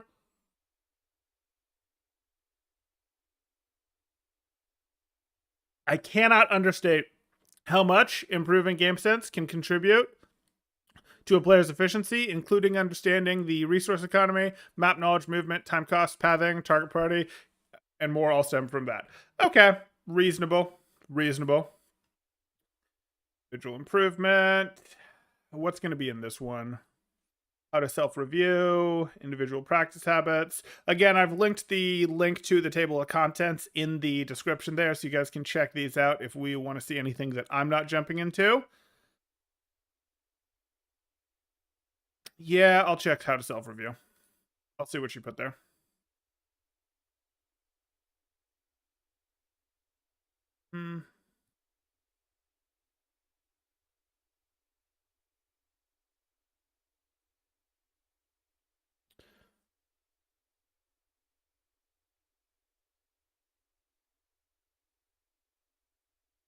Okay. This was boring? Really? Before we can even get into practice habits, we need to discuss self-review and gameplay. It has an insanely high worth when working on individual growth. It's true, but so few people want to do it. Unfortunately, many players feel incapable of analyzing their own gameplay. It's not as hard as you would think, though, and that's actually why I've been going through all these strategy fundamentals. They set the stage so you can analyze your gameplay on your own. Oh, well, we better navigate away from this so that no one knows how to self-review, so they'll give me money to review their games. First of all, I'm kidding, obviously. I mean, yes, give me money to review your games, but hey. First of all, the replay code viewer will be your best friend. You can use it to watch your own gameplay, the codes from other people, or even rewatch Overwatch League matches from a player's point of view at your own pacing. It's a powerful tool because you can move just behind your own first-person perspective. Sure? Nah, coaching greater than reviewing? Coaching is quite a bit greater than reviewing. Okay, while it may seem counterintuitive to use a third-person point of view while analyzing your own gameplay, I recommend using it regularly to check your timing in position to your teammates. That's the thing. It's really easy to be like, oh, I don't understand what I can do better. Like, you look at the game and you're like, I've got 2 abilities and a mouse. I just need better mechanics. I sort of had cover. My positioning's good enough. Why am I losing? And yes, those third-person checks, mixing those in there, doing some of your review from third person is very helpful because that is going to be much more obvious when your timing is wrong or you're not even thinking about your macro win condition as a team versus their macro win condition as a team, or, you know, you're not even thinking about the ult situation, or you're going in when, dude, you've got 2 people in spawn, what are you doing type thing. It's important to have balance, though, and not entirely review from third person. Also very important. I would say it should mostly be first person, and third person is a, you know, mix this in here, zoom out for a fight, then zoom back in, etc. Okay. Fine. Third person to lead to you being a solid analyst, but not necessarily a better player in real time. Okay. Topics to cover in self-review.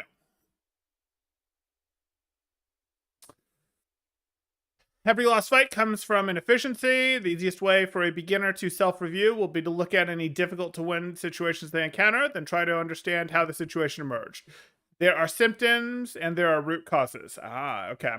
The symptoms will be the surface level issue, like missing a shot or getting eliminated. These are fairly easy to identify and are clear moments when you lost efficiency.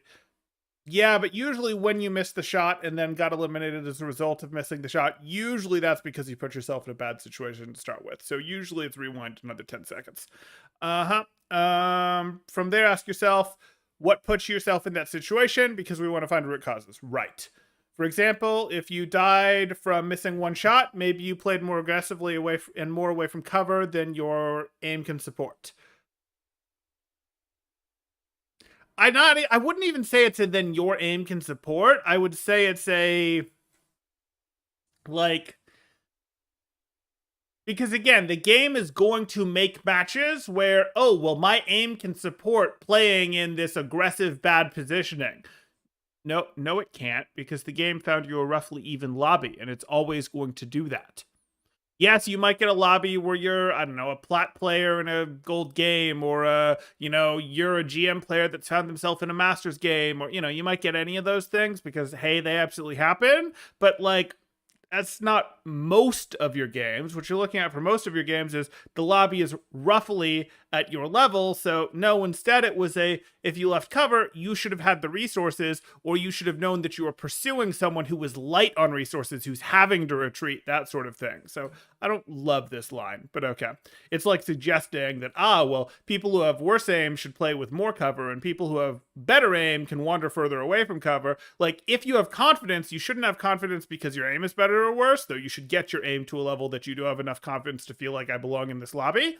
But it's more going to be about, I should have confidence because, like, hey, maybe you're on Winston and you're against an Anna and you have 400 health and she has 150 health, but she's already used her sleep, and it's like she physically can't take you down. You don't have to be scared. She's already used her sleep dart. That sort of thing. Like, just don't make mistakes. Or maybe we can go to a different example where, someone has messed up and you've won the fight as long as you don't choke, type thing. Like, hey, you're a casty, Tracer's already used recall, you still have 70% health and flash, as long as you don't choke, you're fine, you can absolutely walk into it, type thing. And then you'll be calm and you'll win the fight. But hey.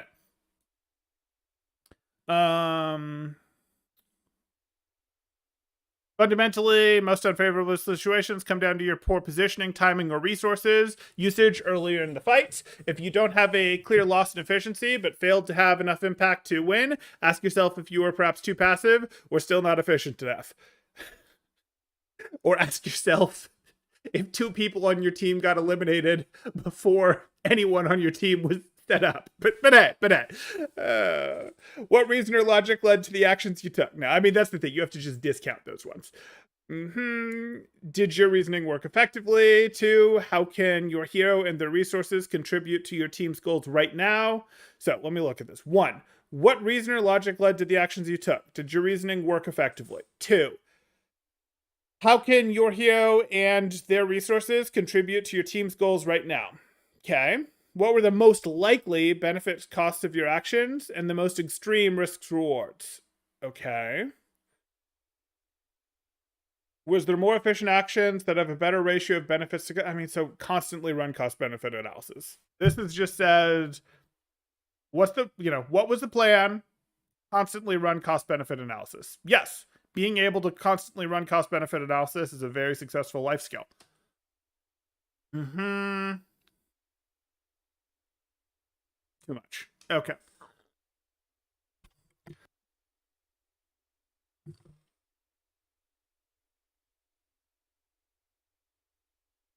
Good.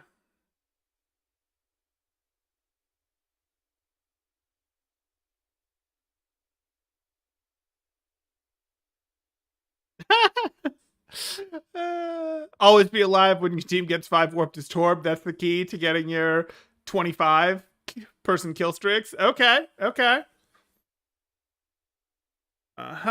Individual improvement. Let me think for a moment here. Individual improvement. I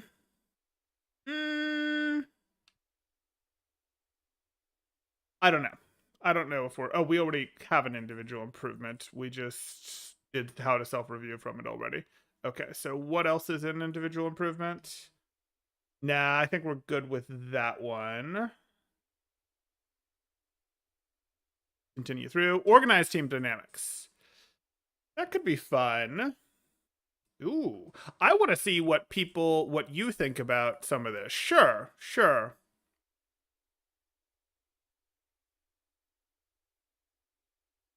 So if I look at this, you've got what is coaching? What qualifications do you need for coaching? How do you ensure you're a qualified coach? Coaching philosophy.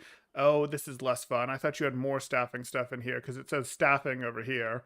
I wanted to talk about things that aren't just coaching. Team roles, other team organization topics, team goals, motivation. Okay, let's take a look.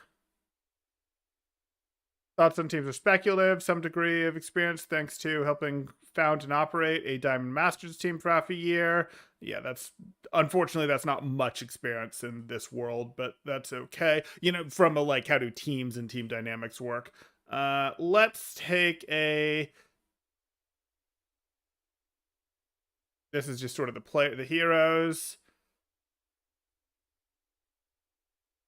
Staffing involves matching an applicant's KSAOs to job qualifications, their motivations to the job's rewards, knowledge, skills, abilities, and other characteristics, mechanical skill and cooperation. It takes time to build up mechanical skill, and it's easier to coach game understanding. Okay, we're on the same page. Focusing on mechanical skill, being willing to cooperate. Focus on mechanical skill, being willing to cooperate, having balanced hero pool with depth width, and being a good person. Sure. How to find organized teams, fight planning. We're not going to talk about fight planning. Building a culture. I think, far from expert, but from a larger scale organization standpoint, teams can involve a head coach, some level of assistant coaches, management analyst, a social media manager, an HR professional for I don't know that I can call a talent scout an HR professional. I can't do it. That's no. For scouting and staffing, a production manager for merchandise, web developer if the team has its own website, an accountant, formal owner, sponsors, marketing director, public relations. I mean, sure, you can say all those things, but a lot of those hats are going to be worn by the same person. Okay. I don't know which pro teams consistently hire, but esports organizers operate as a business. They do. The real ones do, and Hitmarker has tried to make itself sort of the job board for that sort of thing, but there's other stuff you can find as well. For any team, all you need to start is players. If you're trying to go that route, sure. You weren't originally going to talk about team stuff. Not the players. For staffing the staff, positions like coaches and managers. Right. Yes.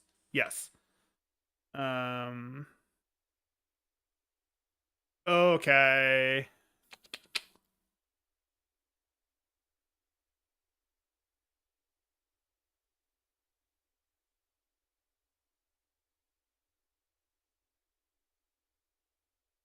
Who's you? So you're every team will have its own policies. Even with self-discipline, there's a very real need for disciplinary action for someone who has violated the team's expectations. Team policy is for the sake of team growth, like pruning plants, channel each other in positive directions. Team policies must be set early in the team and remain consistent. In sports teams, the coaching staff and players come together. The coaching staff and players together come up with earlier draftings of the rules, followed by the final say from the head coach, make those rules and expectations extremely visible, and hold on to them consistently, if you say so. When a player that breaks those expectations, there needs to be consistent treatment and clear justification. You can't be vague with what wrong or shows favoritism towards. Oh, right, because the Overwatch world is full of children. Okay. Some of this is this, like, you can't show favoritism, you can't do this towards a star player. Some of this is there's realities of the world where one player might be getting paid while other players aren't. There's realities of the world where one player might be getting paid significantly more. They might have a contract that guarantees playtime, another doesn't. People don't like these things. People like to think of the world as more fair than that. It's not. But sure.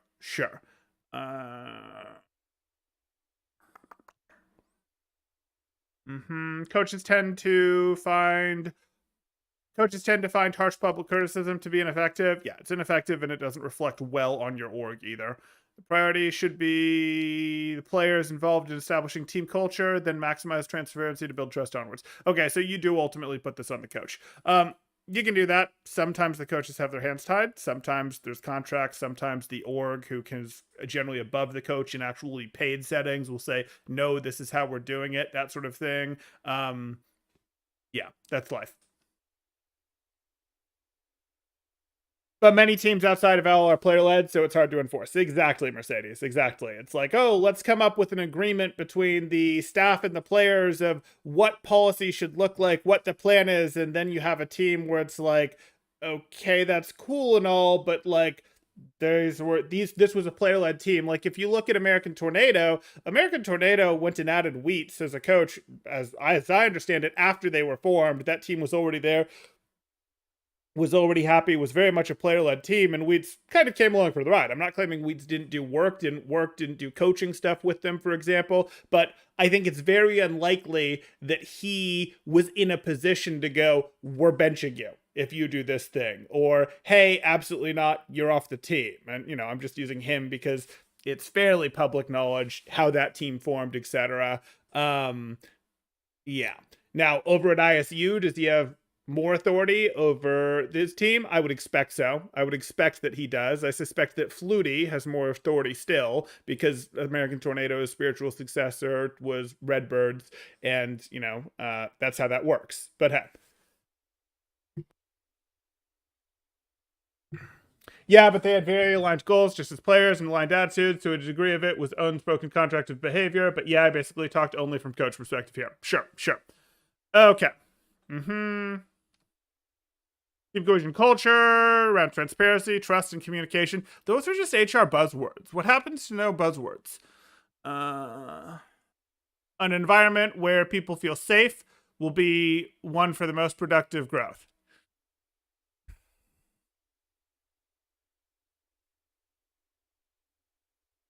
These are a little contradictory. Transparency, communication, trust, people feel safe. Like, this is like transparency, trust, communication is like stilted HR speak, and that's not how people talk to each other outside of the workplace. And while sports teams, esports is a business, don't get me wrong, sports teams have a little bit more of it's closer to battlefield rules than it is to white collar business rules in terms of how people are sometimes going to talk to each other. Efficiency in a combat situation, hey, less words, let's be direct, etc., sometimes is there. Does that mean that, you don't talk about it between stuff, don't fix issues that are there? Sure, you absolutely want to do those things, but this looks like HR buzzwords of no one offend each other and communicate and be nice and transparency and this and that, and it's just sort of like, I'm gonna chafe a little bit at that and go, I don't like where that's going if you're then going to follow it up with people feel safe. People don't feel safe when HR is highly involved, because people know that HR isn't there for them. They're there for the company. They're there to go, let's get rid of you before you said something bad on social media. Let's get rid of you, or let's do this, or I don't know about that. 3.5 hours? I mean, this Anna McKessel here did like a thesis on Overwatch. You see the thumbnail. This is a big one. And yeah, I think this stilted HR speak that I sort of see here is not a good place to build team chemistry on. But hey. Team chemistry is widely cited as a key element to team success. Thanks to teams becoming greater than the sum of its parts, each player's decisions are no longer theirs alone. They impact a broader team. Sure. Coaching staff will often lead the culture as the authority figure within the team. Players pick up on the atmosphere, and while they influence the team dramatically as well, they're not the foundational culture that the team begins with from day one. Right. Coaches have a huge amount of influence in the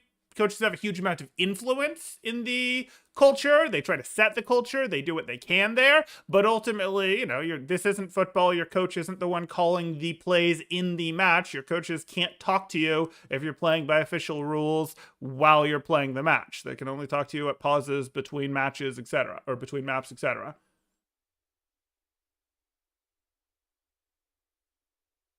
There will be a test at the end. I hope you're taking notes. If you fail it, Temporal will reset your SR to bronze. Totally. I totally will do that.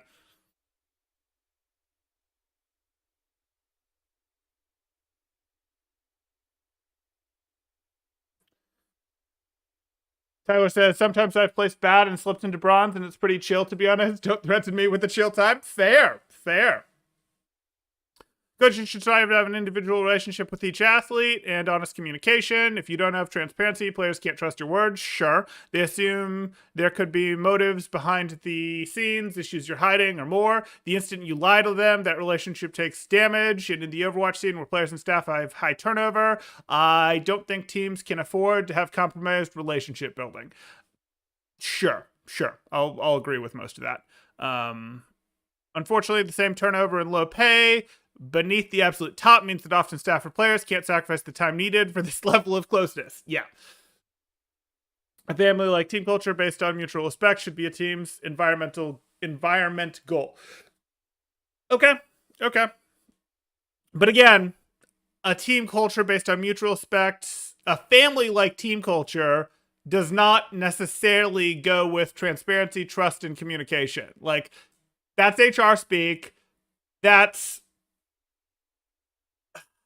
You can say things to your siblings, for example, that you can't say to your coworkers at work.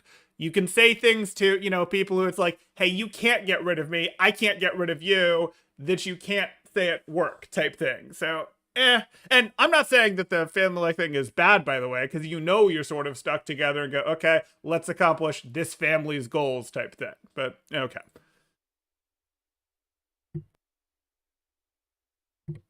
Communication. Open door policy enhances family atmosphere.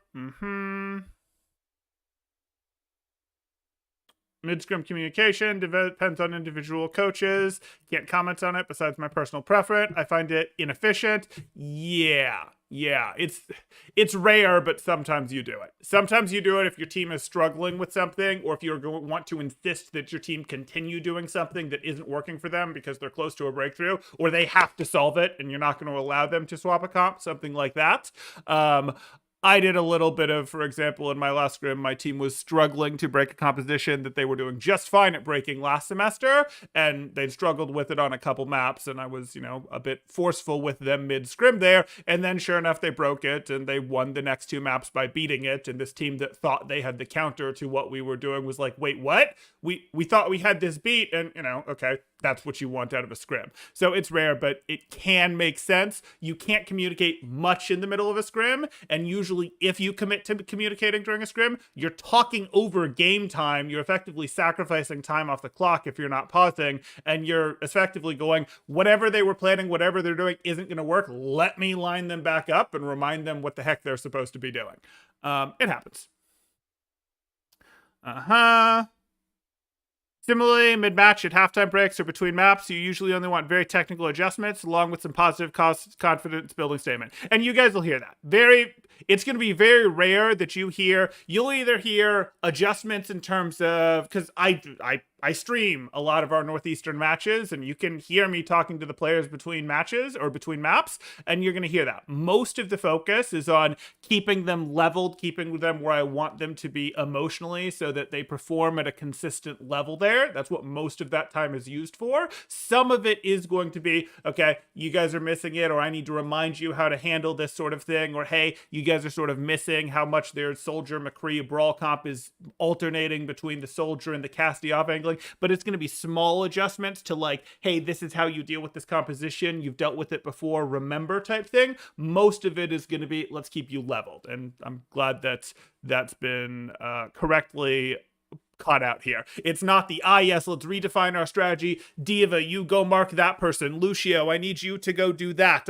I need our BAP to really, pull back and go over here. I need you to set up on this spot on the next map here. It's not that. Okay. That's already been done between your scrims, in your VOD reviews, etc. You're not them general who will magically rally the troops with an emotional appeal because games are won or lost by the practice. You just want to keep them upbeat. Hey, don't undersell my game speeches. Don't undersell my game speeches. Okay. For post-game, if you have a tough loss, be positive and empathetic. Players already feel beaten down enough. Generally true. Any criticism can wait. Yep, you can usually do VOD review a day or two later, depending on how frequently your team scrims. You can mix in some criticism along with praise. If there seems to be any ego buildup, after winning. Got it. You don't want to criticize individual players in the post-game comments and should keep posting comments to a minimum until you can take the time to review the replay. That depends on your level of play, your level of ability to analyze in real time. I thought for a moment you were talking about like post-game comments to the press, which, yeah, you don't talk negative about your players unless it's funny, and even then you're careful in comments to the press. Individually, you can do a little bit, but, you should always be doing some mix of you're not just tearing down your players.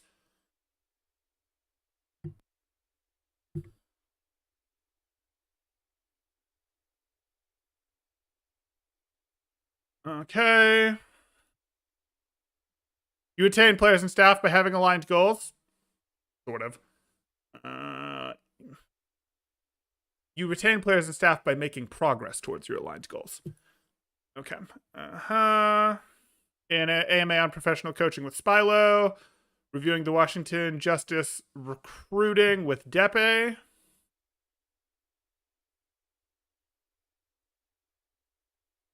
Interview with Coach Krusty. Okay. Okay. Sure. Coaching. We don't need to cover coaching. Let's continue through here. Oh, that was our last slide. Maybe we'll look at coaching a little bit more here then. I think we've covered enough of your content on what qualifies you for coaching before.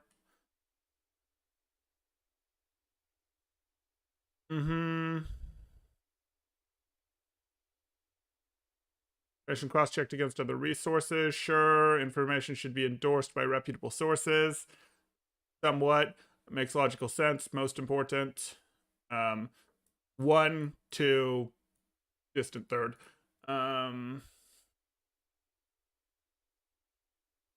Yeah. Philosophy. The coaching philosophy compromises all these individual factors, will shape the team's color, as Coach Krusty puts it. Case study, reflections on coaching. This is Anima saying, my biggest regret is my lack of understanding with training individuals. I believed that focusing on the team would bring quality play, which was technically correct, but I should have focused on training the individuals and their understanding of how to fit in with the team, which then would naturally emerge towards strong team play and strong individual play. Nah, you're second guessing yourself. If you probably trained from a macro standpoint, which I've done before, and went, hey guys, and talked to all of them and did team VOD reviews and went, this is how it was done. And then you swung to the other side and went, I needed my players to individually get more better than they did. I needed my players to individually get better because mechanics are, important, and their micro is so important. And if I can just line them up and teach them all individually to do the right things, it'll be fine. But if they don't understand it as part of the piece, if you go like, if I could just train my Zen to always have the Harmony Orb out, always have the Discord in the right place, my Tracer to always be covering the flank correctly, like You're just having that because you went in one direction. If you'd gone in the other direction, you'd be having the other complaint. Kept the aspects two separate due to believing micro and macro were separate and neglected to train a lot of my individual players enough. We had good results in several tournaments, but I believe we could have gone further. My biggest satisfactory result was with team culture. Well, obviously there were conflicts and issues. Feel like we were able to create an environment where people could largely communicate honestly with each other as friends. Okay. And if that's what they're going for, like rec league style, hey, they're friends, that's great. If they're trying to go pro, that doesn't necessarily work. I mean, you want them to be friendly, but, you know, there's going to be, okay, who's getting promoted, who's moving up to the next team, etc. And how does the team culture hold when you have to replace 3 players, if you have to do a rebuild, etc. Uh-huh.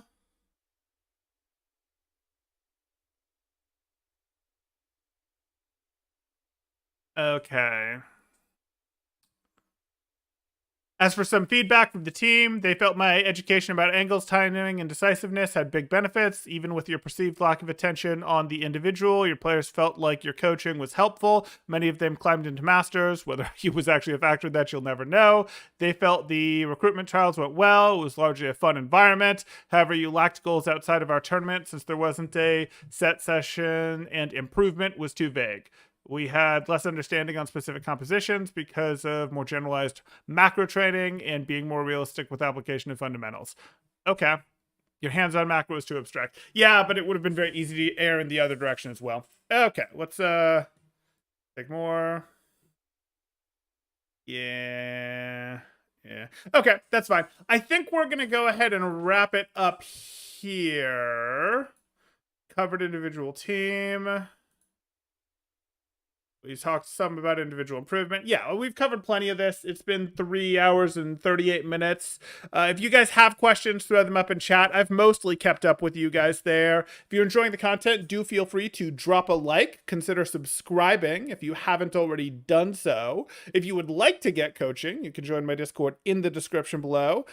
See what my rates for coaching look like. Also, be part of our community there. Pretty fun. We do things like internal scrims. They had a lot of fun with the last one. We sometimes do reviews. We sometimes review other people's work, as we did here. We do quite a bit, and you can see what's going on there. If you want to see this, because this is quite the piece of work here, I did link the table of contents, which is this page here, which can take you to all the rest of it in the first line of the description down below there. So feel free to check that out. What a detailed review. It was a pretty long one. You're already subscribed, planning on getting coaching when I get back in. Nice. We'll see you there. Cool. Happy to hear it. Tyler Bassom. My advertising works. Nice. Basically hit most of the points and stuff. Appreciate the thoughts you've given on it. Hey, no problem. Something fun is someone's working on reformatting it into a more accessible version. Some instructional design dude. We'll see if it happens. Yeah, that's the sort of thing that they might start and then go, oh, this is more work than they realized. But we'll see.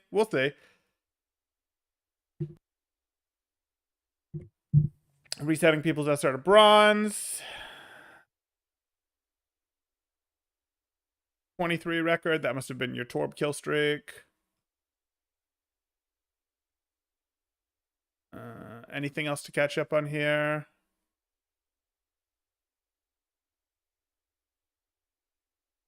Okay, that's fine. Okay, that's going to do it. I will see you guys in the next one. Thanks, guys. Temporal out.